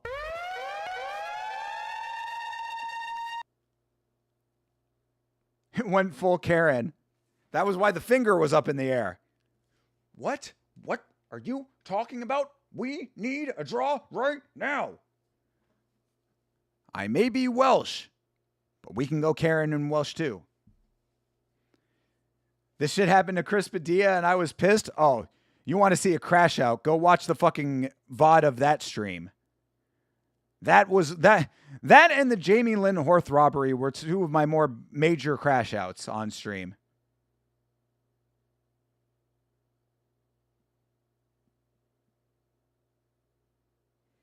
But yeah, Power Slap video game no longer available.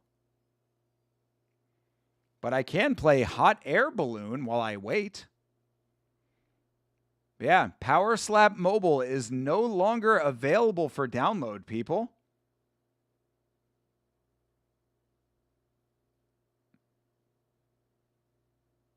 Yeah, they do not. Power Slap video game is nowhere to be found. I was going to download it.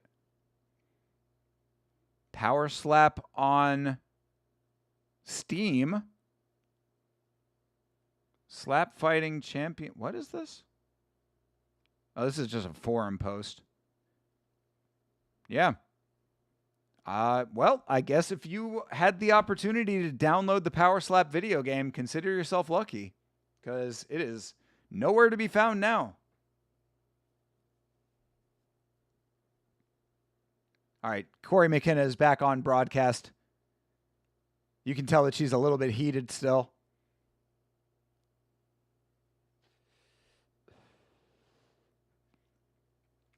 I guess it's not available since nobody cared, or it just got ignored since nobody asked. It tracks. They discontinued my boy. Look how they discontinued my boy.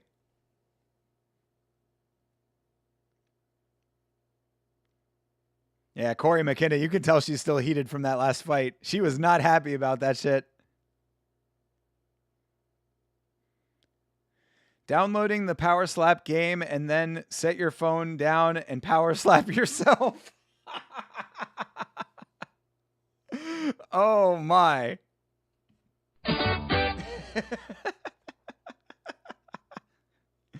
You used to play that every day? Well, if you still have it on your... It's like Flappy Bird now. Remember that? Do you guys remember that? I don't know if you guys are old enough to remember that. When Flappy Bird came out and people would like have to keep their old phones because like it got discontinued. Flappy Bird came out and people were like selling phones with Flappy Bird on it on eBay for like $500. I could see Dana sunken into his knees when he finds out the game got shut down. Slappy Bird!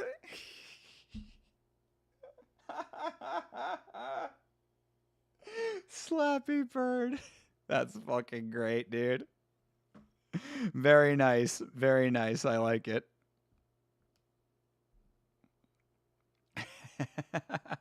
That was good work by you. Very good. They have Flappy Bird on vapes now. True. I need to get one for mine. Every time I vape, you'll just see the little bird bouncing up and down. Flappy vapes. You saw a guy hacking vapes to get folks to quit. Well, ain't hacking mine, goddammit. Can they please put Power Slap on vapes too? Exactly. Oh, the missed opportunities now that Power Slap's video game is gone.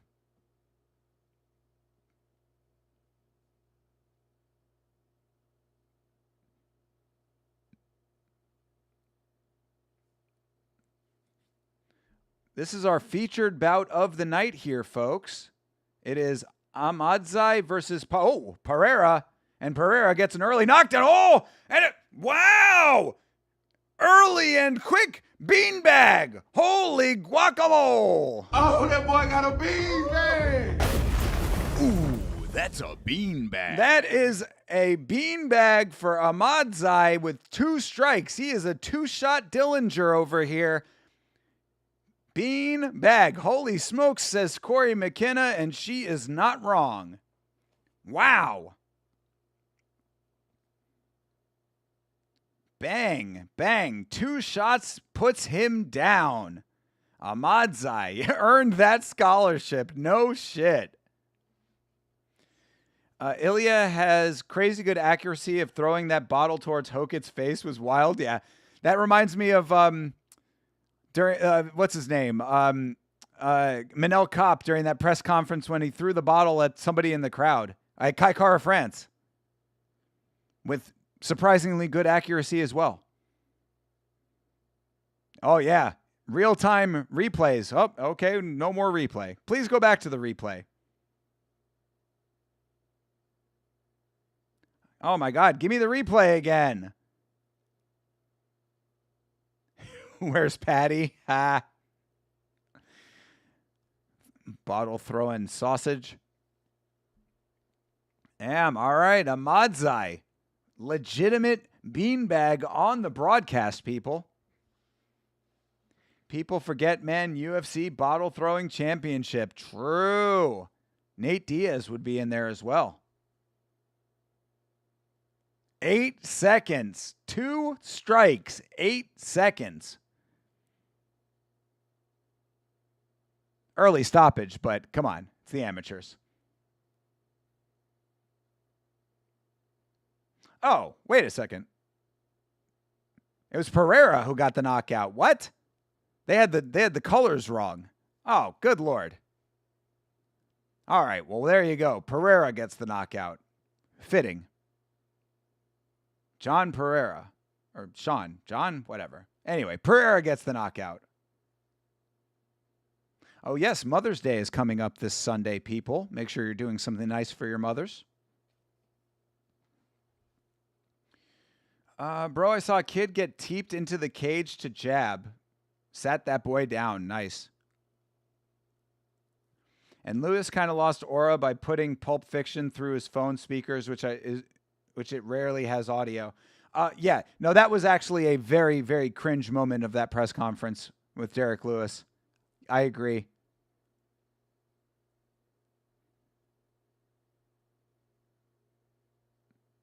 Oh, okay. John Pereira. And he is going to be entering Sacramento State as a student in the fall.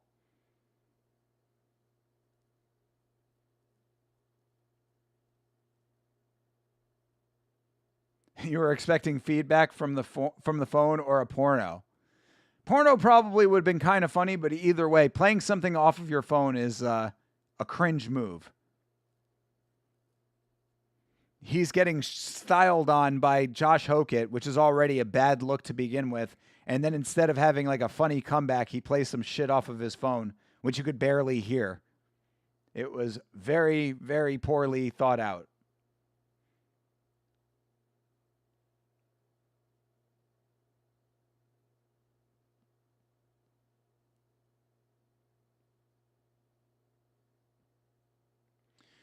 I'd be like, check out this beat I made. True. Now that actually would have been cool. That would have, if he had done that, that actually would have been a way to gain some aura. Josh Hokich just over here like spieling off all this bullshit, and he just pulls that move. That actually could have gained him some points. Who's the bottle throwing champ? I mean, I personally would say Manel Kopp, but Ilya might be second, and then Nate Diaz is third. All right, and I do believe that this is our main event of the evening coming up here. Can we get a beanbag in the final fight of Battle at the Hive 4 from Combat U at Sacramento State? This has been a very, very fun experience. I'm very glad that we did this. I did not know what I should be expecting with this promotion, but let me tell you, it has certainly delivered. This has been good.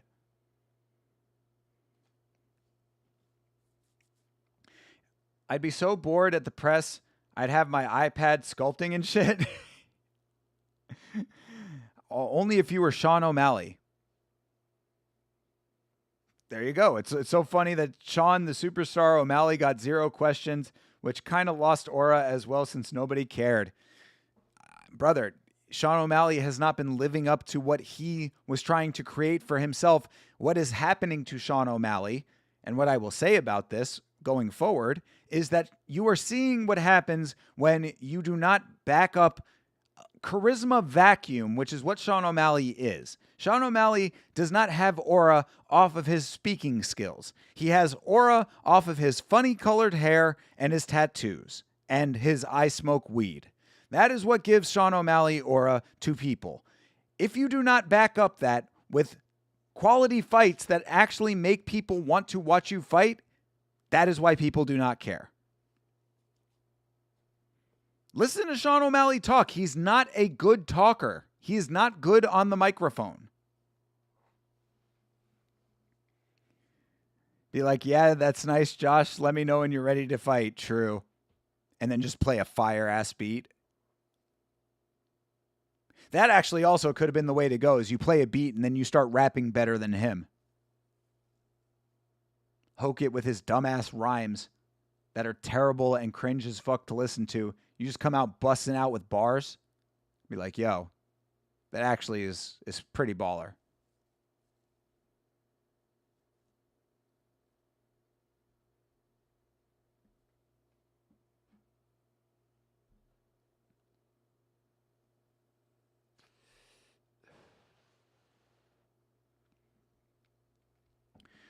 I'm waiting on a fighter to be like the Dos Equis guy. Waiting on a fighter to be like the Dos Equis guy who doesn't have to fight, just doing it for the fun like Armin. Armin is very far from the Dos Equis guy as far as coolness goes.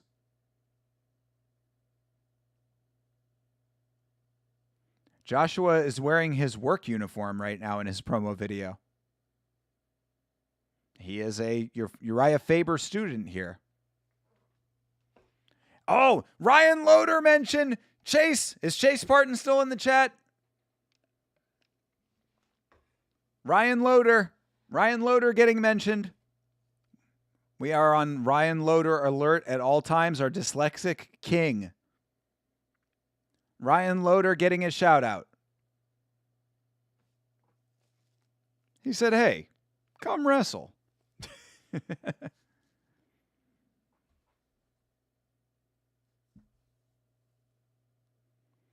I'll respect Armin if he stops wrestling against grandpas.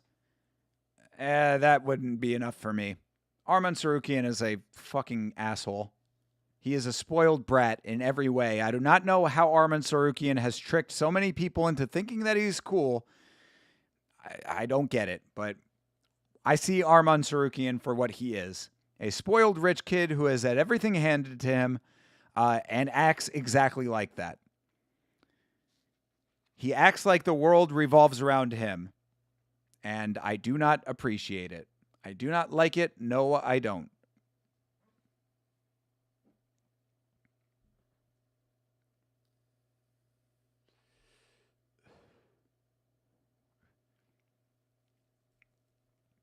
All right, that was a good little video from that guy. He's well-spoken, that kid. Oh, this is our co-main event of the night. My bad. All right, we've got 2 more fights. We had a featured fight, and we got a co-main and a main. Good deal. They're really doing it like a real card. We had real controversy like a real card. This has been pretty legit. The only thing they need to do is get a better handle on their replay system.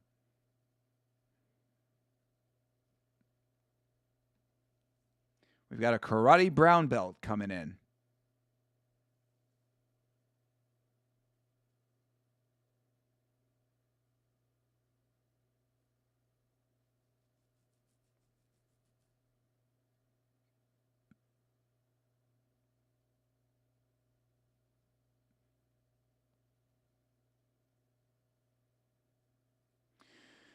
This is great, though. I'm very impressed by this random find. Yeah, dude, this is why we watch every single promotion. This is why I am on a quest to watch every promotion that I can on stream. We are on the quest for combat at all times at Yama. It's a dangerous crash-out duo of Hamzat and Armin, and I can see a potential brawl at the main event. You're not wrong about that, Johnny. There is potential for that. You've got two guys that legitimately do not like each other. You've got Sean Strickland already angry about the weigh-in controversy, which he has every right to be angry about that. You had a press conference where they were yelling at each other a lot. And Hamzat did kick him at the face-off. So, you know, there's a legitimate reason for them to have bad blood. All right. Josh Stamatellos is coming out in a Spartan helmet. Oh, he's got the full-on headdress for this helmet.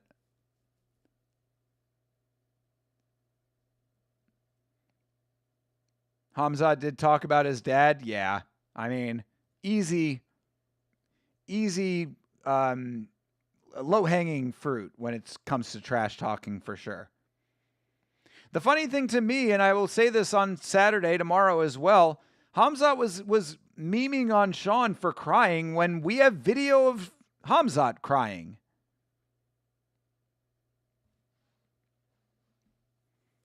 Said he sees why his dad beat him, and that's a bit much. Yes.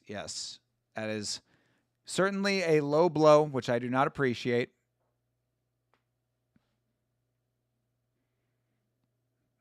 I mean, Sean Strickland did ask for this fight, though, so it's like you got to know that with the bull comes the horns, of course. Not that it makes it right, because it certainly doesn't, but, you know what Hamzat's going to do. Hamzat, especially a guy who does not like Sean.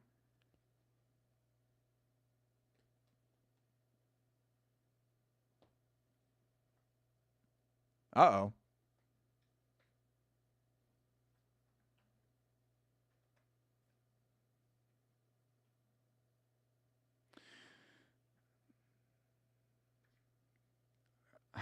They're saying that this guy Josh got humbled when he was first training jiu-jitsu. Hamzat just pulled the Habib of missing weight and giving them a pass. That is true. Meanwhile, they stripped Charles for missing a half a pound due to the scale being broken. Yes, we were talking about that for sure. We were certainly talking about that. It is definitely a major controversy going into tomorrow. Am I the only one excited for Hamzat versus Strickland? Yes. Yes, you are, Yuri. I mean, all jokes aside, I could care less about that fight. All right, Andrew Beatty from CMMA. You go into that gym, you see MMA. That is legitimately exactly what it says on the tin. Wait, did they say they kicked this kid out for being a jerk? I didn't hear the end of the story, but that did sound like it might have been where it was leading to. It was this guy. It was Josh Stamatello, or John Stamatellos, I believe.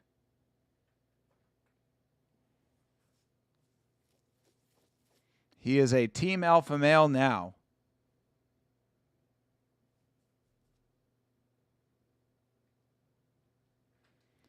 John Stamatellos got himself a Greek last name. Got to check the ego. Yeah, well, that's how the story started. They were saying he had a bit of an ego on him. So, Yeah, you'll get humbled real quick in this sport. All right, fight is underway. They do touch gloves, so nice little show of respect now. He's gotten a little bit of a more level head on him. Let's see what we got in this fight. Jabs started off from both sides. I wonder who's that kid taking pictures with all the fighters. Like, is he a rich fam or connections? I don't know.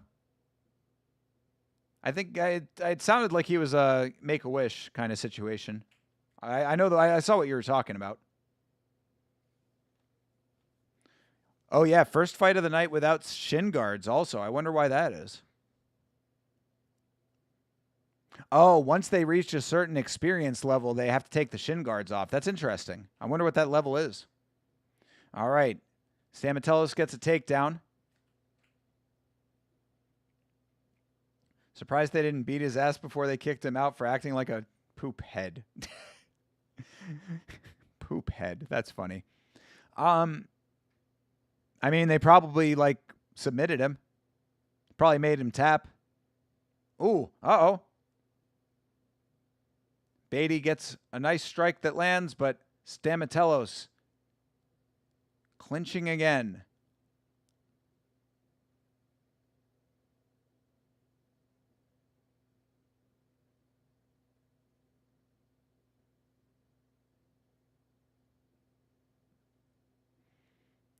All right. Ooh, another nice takedown for Stamatelos. Just swept those legs.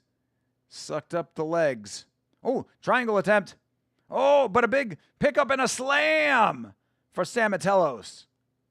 Oh, and he's deeper in the triangle now. Uh-oh. Does he have this triangle? Could Beatty? Oh, it looks like he has it. That looks pretty good. Oh, Beatty really cranking this. Oh, but he loses it. He lost the triangle. Damn, that looked like a really... Oh, suplex! Holy shit! We got action at Combat U. Oh, my Lord. Out of the how did he slip that triangle? It looked like it was super tight. Wait, so kids' wish was to meet amateur MMA fighters? No, we were talking about we were talking about the UFC press conference. Yeah, there was a kid on stage who got to meet Justin and Ilya and Pereira, I think.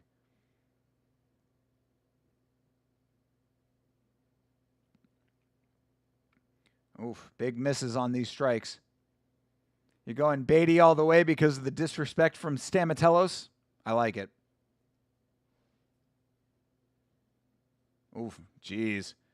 Stamatelos getting very overconfident with that chin, moving his head back.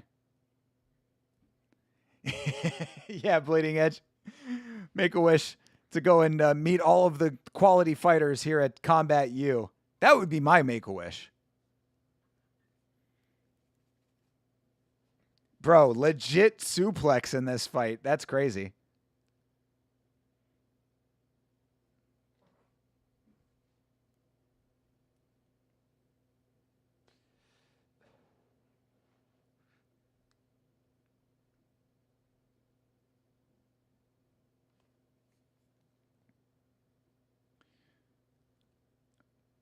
All right.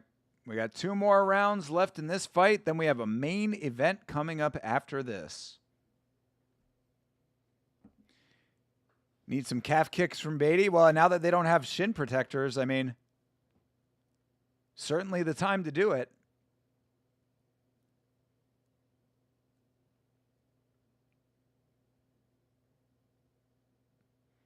Yeah, I mean, he should be, usually utilizing the full range of attacks here. All right, round 2 is underway. 3-minute rounds.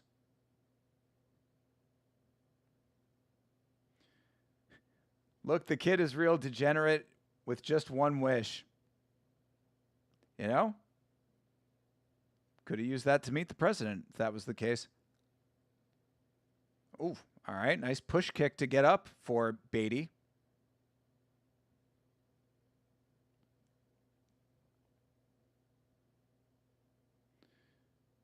Yeah, they have definitely slowed down. Pace is slowed significantly in round 2.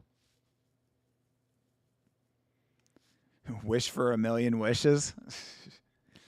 Sadly, a lot of those kids will not make it long enough to be able to enact all of those wishes, unfortunately. Support the Make-A-Wish Foundation, though. It's certainly a good organization.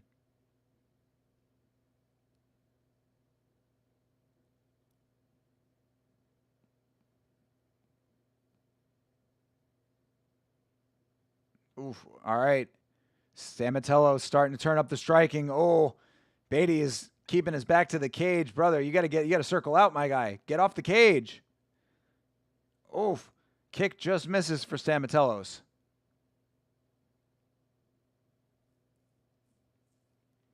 I'm going to need the Fairly Odd Parents special. True. Wanda and Cosmo to the rescue. Oh, that was a good one for Beatty. Oof. Couple good ones up top for Beatty. He's pushing forward now. Good deal. Oh, and now his back's on the cage again. Brother, you were pushing forward with striking and having success. What happened?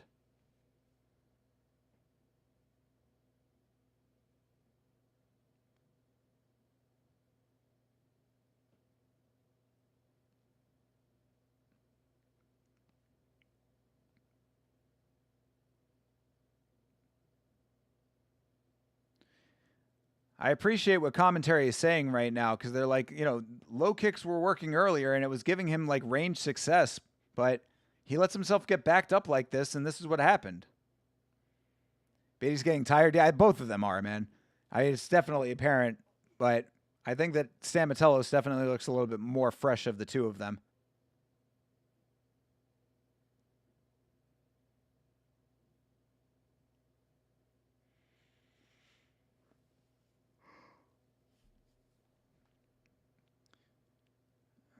They're scaling for late game. They're both going to turn up in a tremendous way in round 3. Ooh, nice strike at the very end there for Stamatellos. All right, well, they're saying Beatty is down 2 rounds. He's got a big hill to climb in round 3. Can he dig deep? Sit on those jabs. I mean, that's, generally a note for some of these fights has been that we have not seen proper power management from a couple of these guys. But again, they're learning. Cut Man Crispy. I like it. I like the name. I like that he is self-promoting on his shirt too, by the way. Cut Man Crispy has sponsors. Maybe a Yammer sponsorship at some point.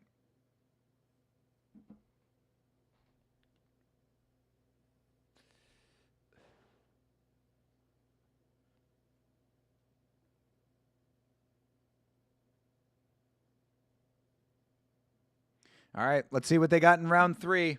Both these guys very tired.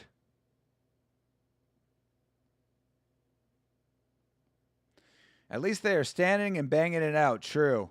Yeah, no cage clinching so far. They are content to slug it out.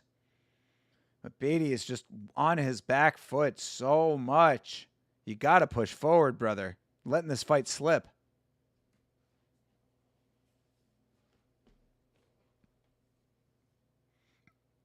All right, there's the level change for Stamatellos, and he gets it. Takedown worked. Beatty back to his feet. Stamatellos not even looking to go to the ground. He just wants to rack up the points. Yeah, get to listen to Yama Fights commentary on my drive home. Let's go, Sanjay. Drive safe, brother. You'll at least be able to hear the end of the stream because we are in the co-main event currently, and the main event is coming up right after that. But yeah, I mean, this Stamatello's done, not even really having to do much in this round. He got a takedown. That'll swing the round by itself. And as long as he doesn't get knocked out, he is sailing to victory. Sailing to victory.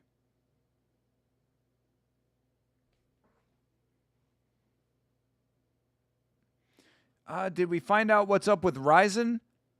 Oh, no, I'll check right now, actually. Good call. Good call. I did forget to check on Ryzen. Got to find out the start time. Let me go to Grabaka while we watch the end of this fight. Yeah, see, commentary saying the same thing. You can't backstep, bro. You got to be pushing forward.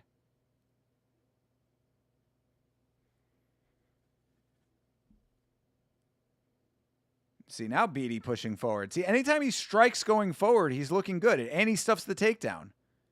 But it's going to be too little too late. And then oh, God, he pulled guard. Well, trying to go for the guillotine, but he didn't have it. That was not smart.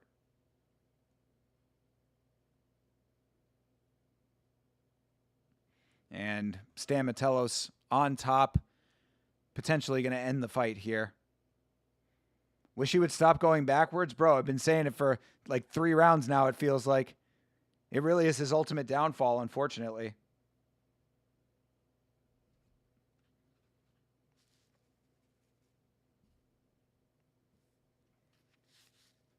Oh, there's another promotion. There's an MMA promotion called ZFN from South Korea at 5 o'clock in the morning. Shit, if this card lasted a little bit longer, we could have doubled that up. Watch ZFN live from South Korea. It's on Fight Pass. All right, let me find. Ooh, knockdown. Knockdown at the very end. Beatty with the knockdown at the very end. Did it steal the round for him? Doesn't matter. He will still not win this fight, but that is a moral victory for sure. Oh, Ronin Fighting Championship out of India. There's so many fight promotions. God damn.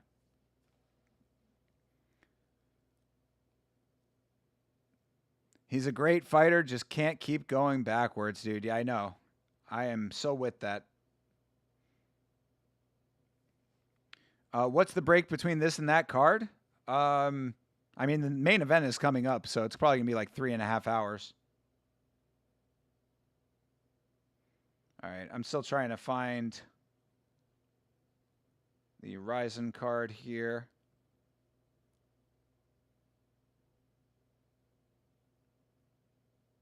There's a ton of events going on tomorrow, as usual.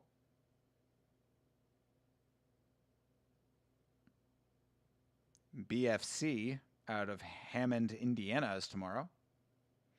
All right, we got to the UFC. There is so much MMA tomorrow. Good Lord. Cage Titans is on.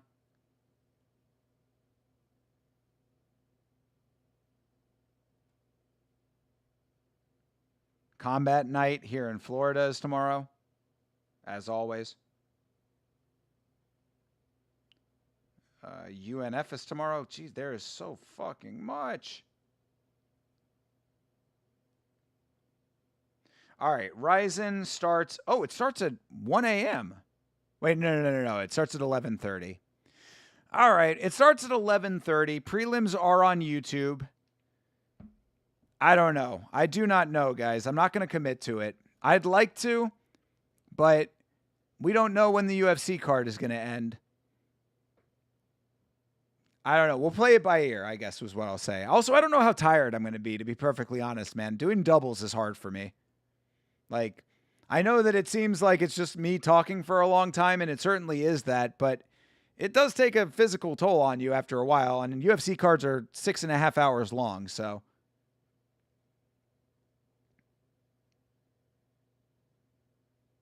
Oh, split decision in this fight. Are you kidding me? Yeah, 29-28s across the board so far. Third judge clinches it.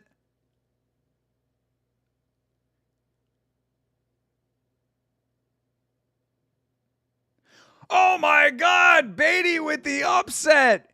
Beatty with the upset win. Bro, are you telling me he won round 1? And then the knockdown in round 3? That's crazy. I don't know, man. That doesn't seem correct to me, but I'm okay with it though. I like Beatty. He was just backing up way too much in that fight. Yemen has opened my eyes to so many more promotions in different countries that do MMA. Well, I appreciate it, bro. Yeah, absolutely. I would love to. I would love to watch it. Trust me. It's not that I don't want to watch it. I definitely want to watch it. I love Ryzen. But we'll see. I'm gonna play it by ear as far as when the event ends. If the event ends at like 10:30 or 10:45, I think I might even just say if the event ends by 11 o'clock and I have 30 minutes to get the next stream set up, maybe the answer is yes.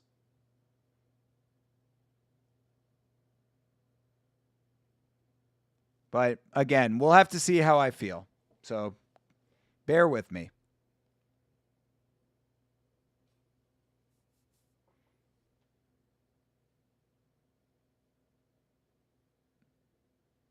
All right. Beatty saying that he is ready to get back into the cage anytime after his split decision win. Andrew Beatty with the hometown upset is what little Corey McKenna said.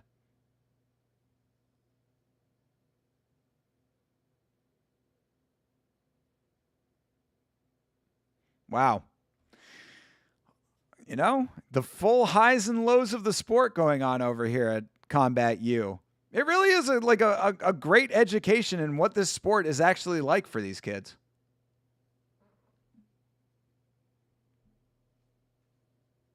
Impressive.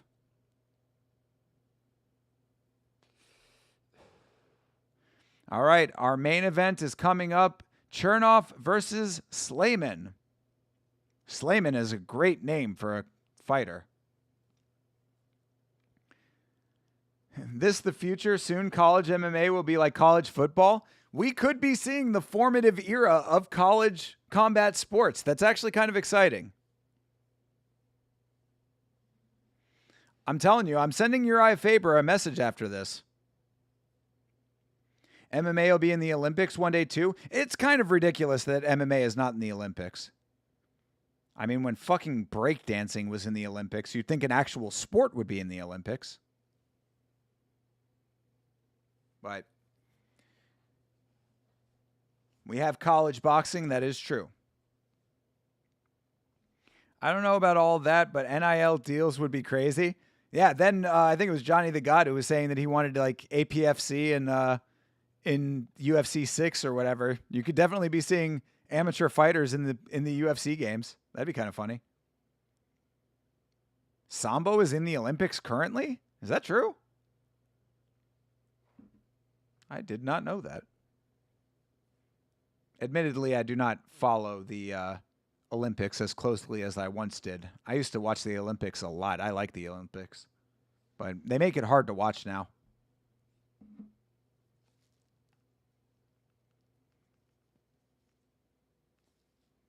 All right. Our stock photo of the octagon. 1, 2, 3, 4, 5, 6, 7, 8. Yep, it is an octagon. Oh, John Jones comes back for the NIL deal? I mean, he's already got one, man. John Jones doesn't need to come back for that. I guess maybe the college version of it. Yeah, he sells his college likeness so that he can have his rematch in a video game against Matt Riddle. I feel you, thinker, that there's too much MMA on Saturday, that I'll have the same situation next Saturday because of UFC Apex, Solid Card, and MVP MMA. Is that next Saturday? Oh, good Lord. All right. Yeah, we're going to have to put up the poll in the Discord to find out what people want to watch. I will go with the whim of the Hive, of the Blood Palm.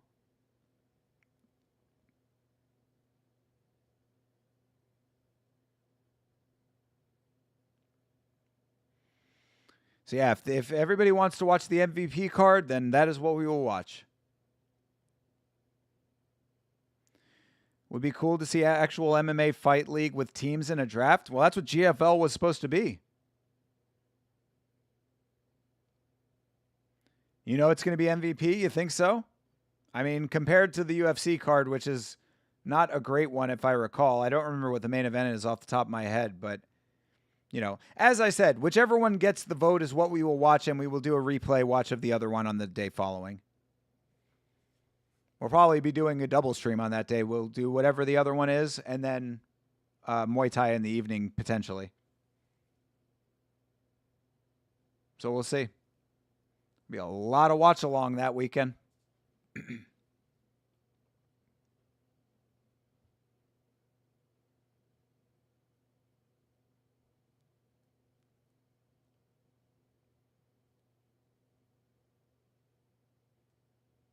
This dude's a top 20 NCAA wrestler over here. This guy Slayman, I believe. I told a lot of my teammates about Muay Thai Sundays. Let's go, bro. Happy to hear that. Hopefully we'll see some of them in here. I appreciate you spreading the word of the Yama. New members joining the Blood Palm every day. Love it. Love to see it.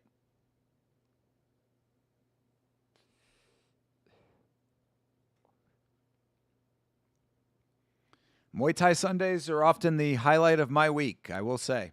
I love Muay Thai Sundays.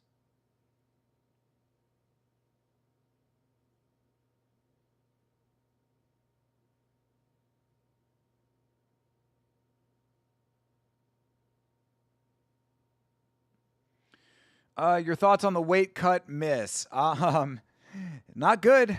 Certainly not good. I am team digital scales all the way.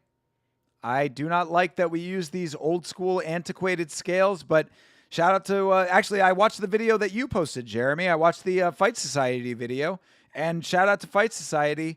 I agree with him that they keep the old school scales in order to do this, in order to have these wonky ass weigh-ins.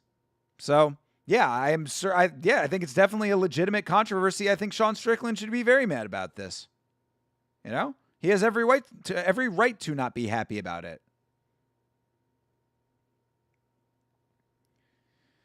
I'll love to watch MVP, but UFC Vegas 118 card looks solid because of Wellmaker. Duho Choi is fighting? Oh, no.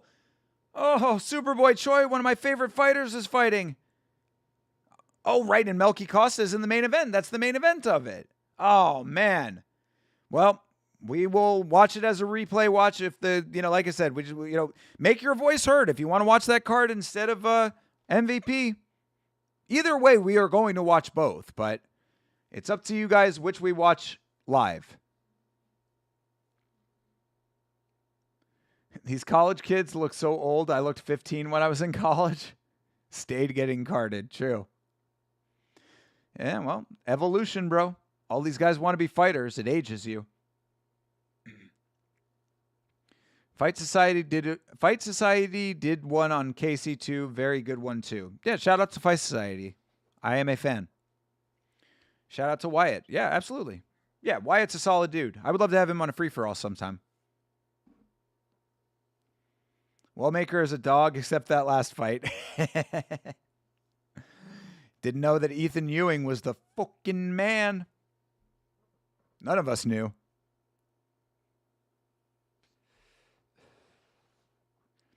Wellmaker loss is not a bad loss because Ethan Ewing has that dog in him. That is very true. Yeah, Malcolm Wellmaker should use that to be better. Learn where his weaknesses are. You can't just go out knocking out everybody in the first round. It's going to be more of a struggle than that. Sometimes. And there are going to be plenty of other Ethan Ewings higher up in the rankings, so got to be prepared. Ewing is a problem. Ethan Ewing is possibly one of the best prospects currently right now. Yeah, no, I agree. Once he gets a better nickname, he is going to be unstoppable. I cannot abide by the Professor Finesser, but other than that, he is potentially one of, if not the best prospects in the UFC at the moment.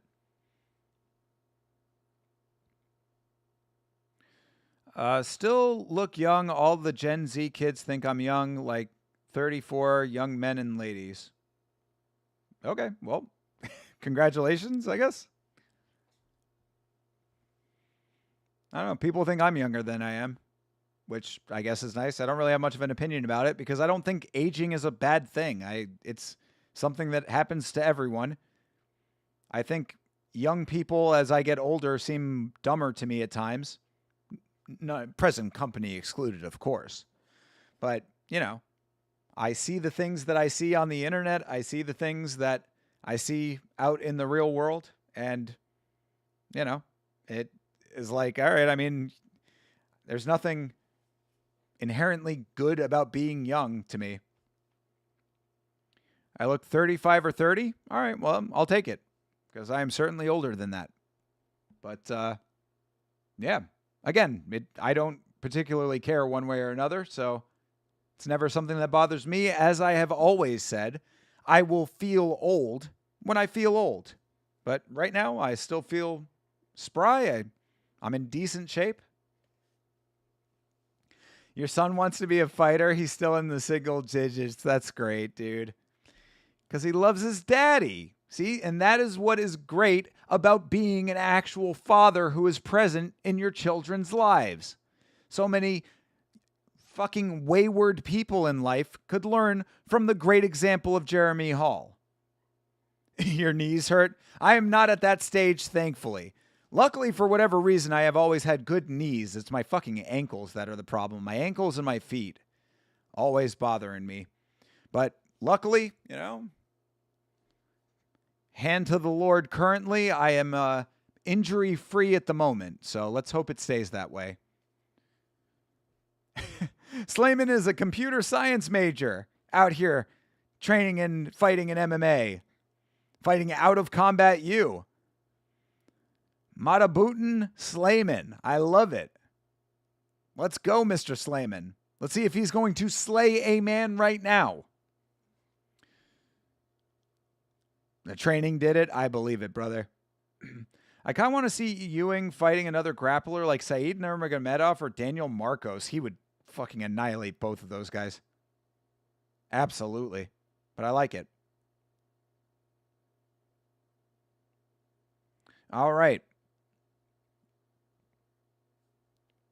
Fight is underway. Chernoff versus Slayman. Oh, glitch in the broadcast. Uh-oh. All right, it's back. He loves Ilya. Told the kid at school, don't catch these Ilya hands. Damn. Well, tell him to, be good. I mean, you don't want your kid out there fighting unnecessarily. Just because dad is a fighter, the part of martial arts is knowing how to control your weapons. You got to guide him and mold him into a proper young man. You had to answer for that at his school? Yeah, exactly. So you got to be in control of that, Jeremy, That's also part of being actively parenting, but I like it, though. I like the fire that's in him already. It's also what happens when you expose kids to fights at a young age, They get into it. Oh, he was standing up for his friend? Okay. All right, that's better to hear. As long as he's not being a bully. Good deal. Standing up for his friends. He's got moral fortitude. I like it.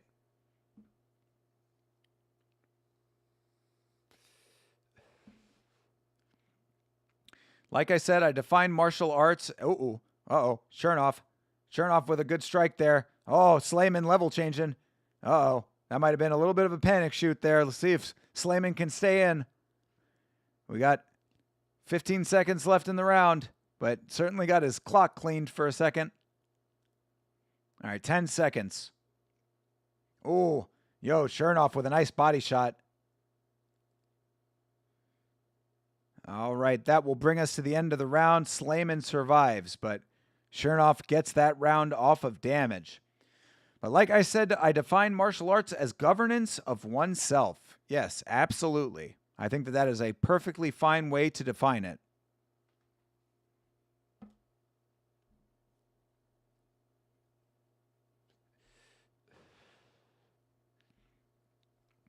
Yeah, I mean, at least he has a good reason for it, Standing up to bullies is a good thing.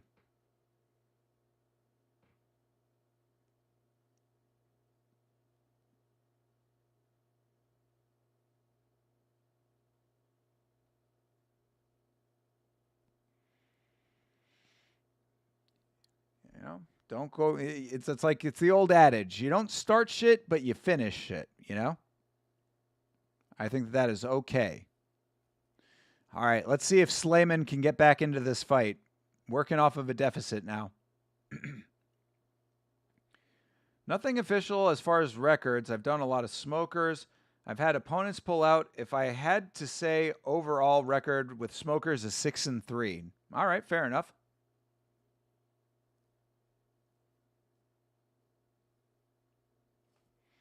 Yo, this dude Chernoff is trying to win this fight. He is pushing forward, putting pressure on, and striking.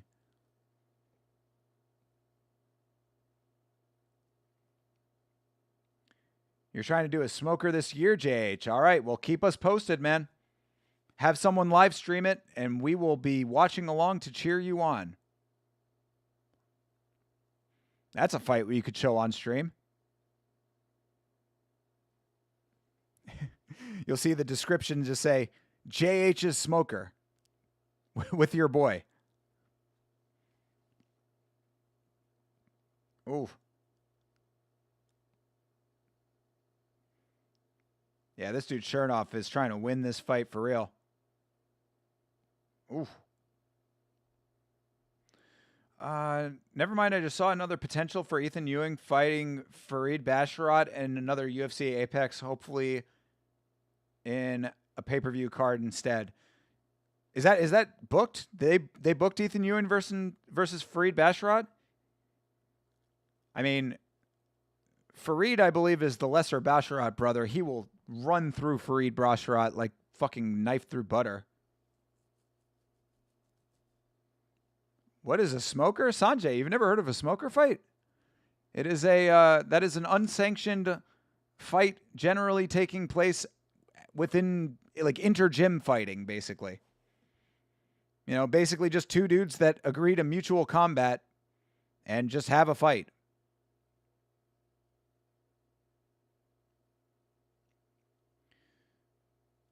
See, that's the thing. These 6-ounce gloves let a lot of shots get through. It's hard to block in this fight. You love Muay Thai too? Muay Thai is the greatest. Muay Thai is my favorite. Ewing should be in the top 15. He should certainly be fighting somebody in, like, whoever number 15 is who she should be fighting right now. I think I even said that on the podcast last time that he fought. We were talking about his next matchup, and I said, whoever is in the top 15, whoever's number 15, 14, 13, that's who he should be fighting. Ethan Ewing should absolutely be ranked.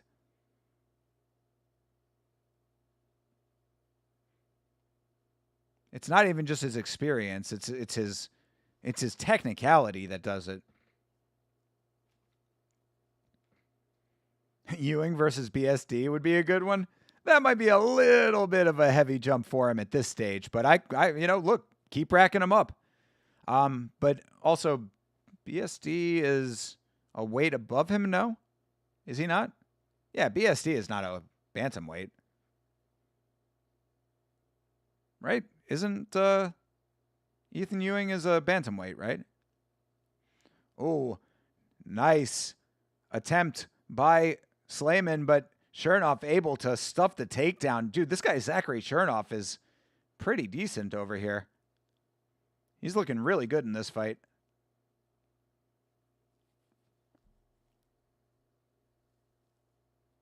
Nice front kicks from Slayman, but Slayman just not having any answers for Zachary Chernoff. Muay Thai fights are very fun, and ONE FC and RWS plus ONE Samurai is still unforgettable event. I agree. Made it worth all 8 hours of that thing because it was very long, but very awesome. Yeah, BSD is definitely in a different weight. Islam should be fighting Protest, not Gary. I mean, DC said that, and I was like, I don't disagree, man. Ian Gary does deserve it off of what he has done, but he's not a finisher.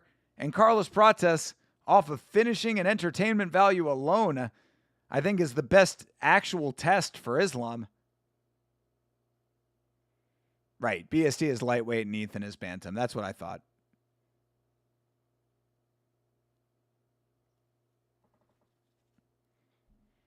All right, Zachary Chernoff walking away with the dub in this fight, it would seem.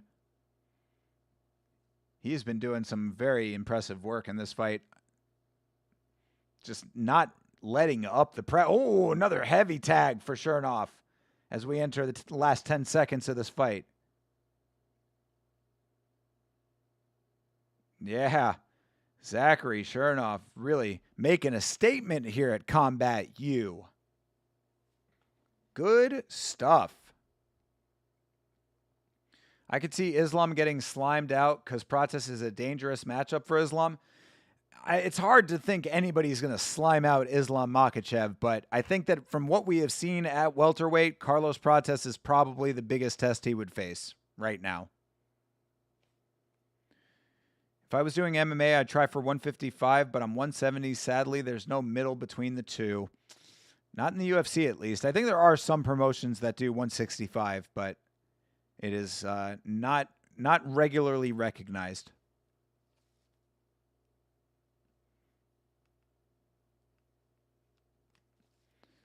Sad part is 155 and welterweight have dudes that are like 6 foot plus. Yeah, I mean, dude, if you're taking fights, man, you got to be prepared for all different body types and what I call the xenomorph body type, the xenomorph phenotype, if you will. That is certainly something that you're going to contend with. Those tall, lanky guys keep distance very well. Islam would struggle with the range. Certainly would be the right method of attack for Carlos Pratis. I agree. They're weight bullies? Could be. I mean, cut the weight, bro. If you can make 45, then make 45. Then you could be a weight bully. That's why I never appreciate the assessment of weight bullies, because if you can make the weight, then that's it. Like, end of story. It doesn't matter what you walk at. Like, that's the way that this sport works. If you can make the weight, then you get the fight. So it is what it is. You can call it weight bullying, but who cares? Like, you did your job. Meat Rocket, Makhachev, Erzlam Merkelchov. Makhachev would just take Pratis down easily. Look what Gary did to him. I mean, look what Gary did to him.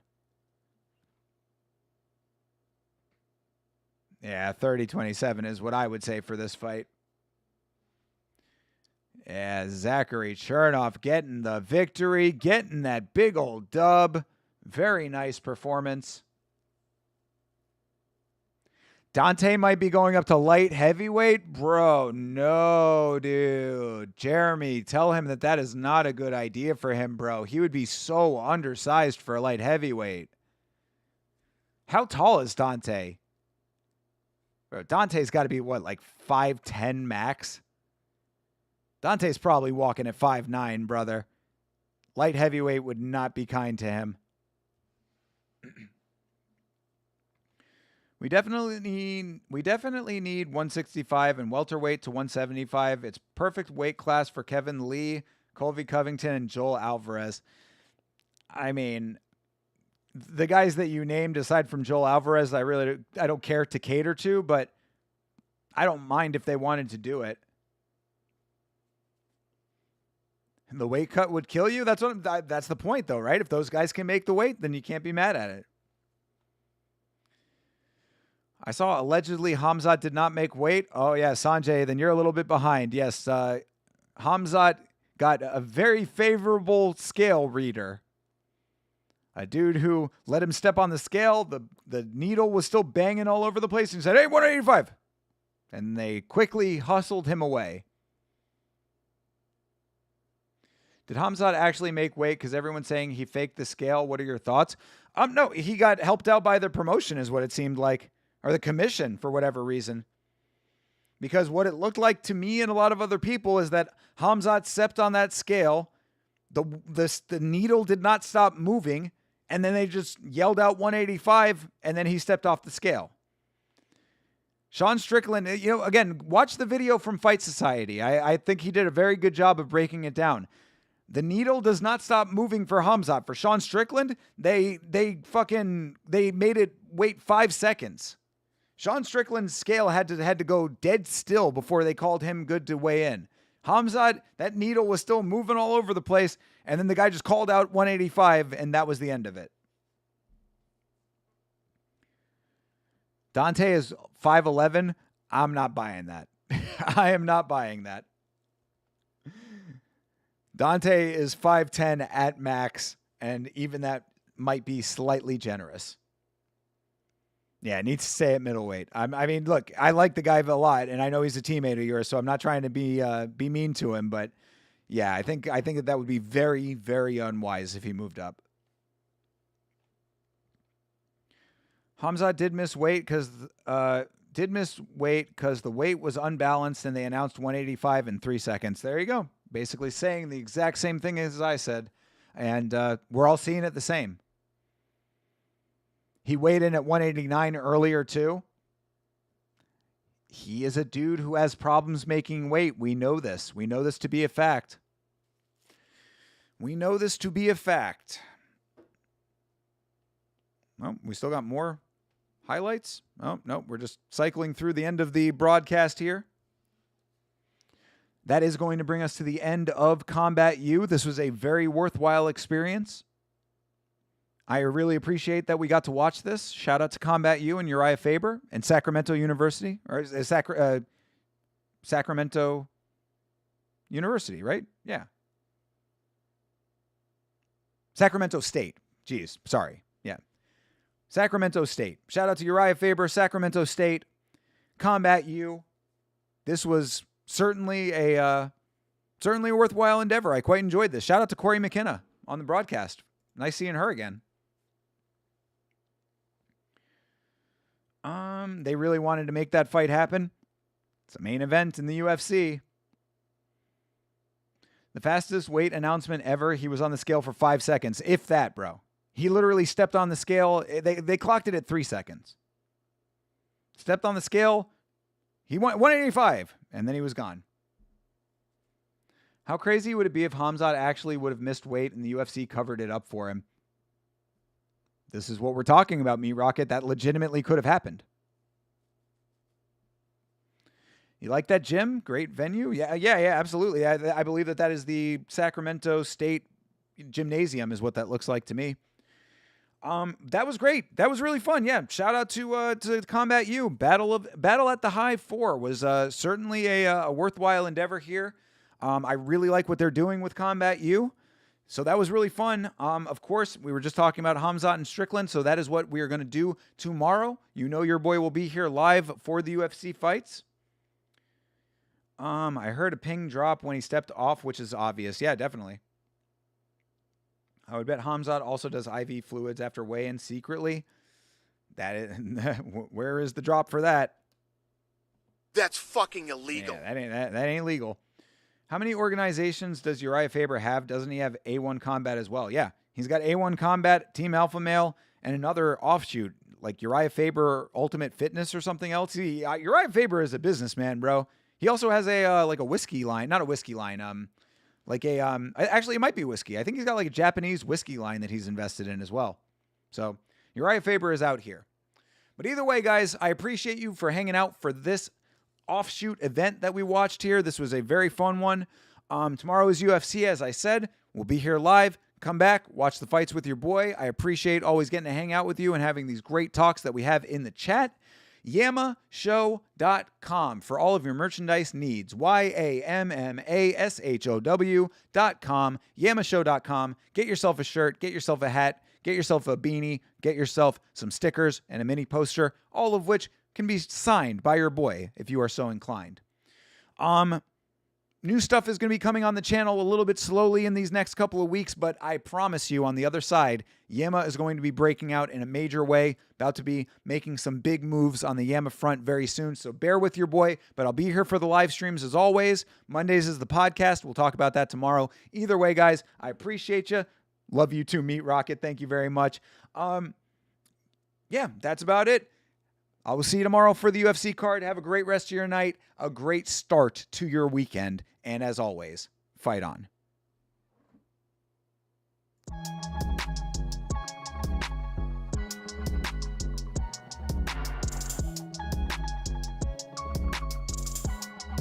Hey, Insane.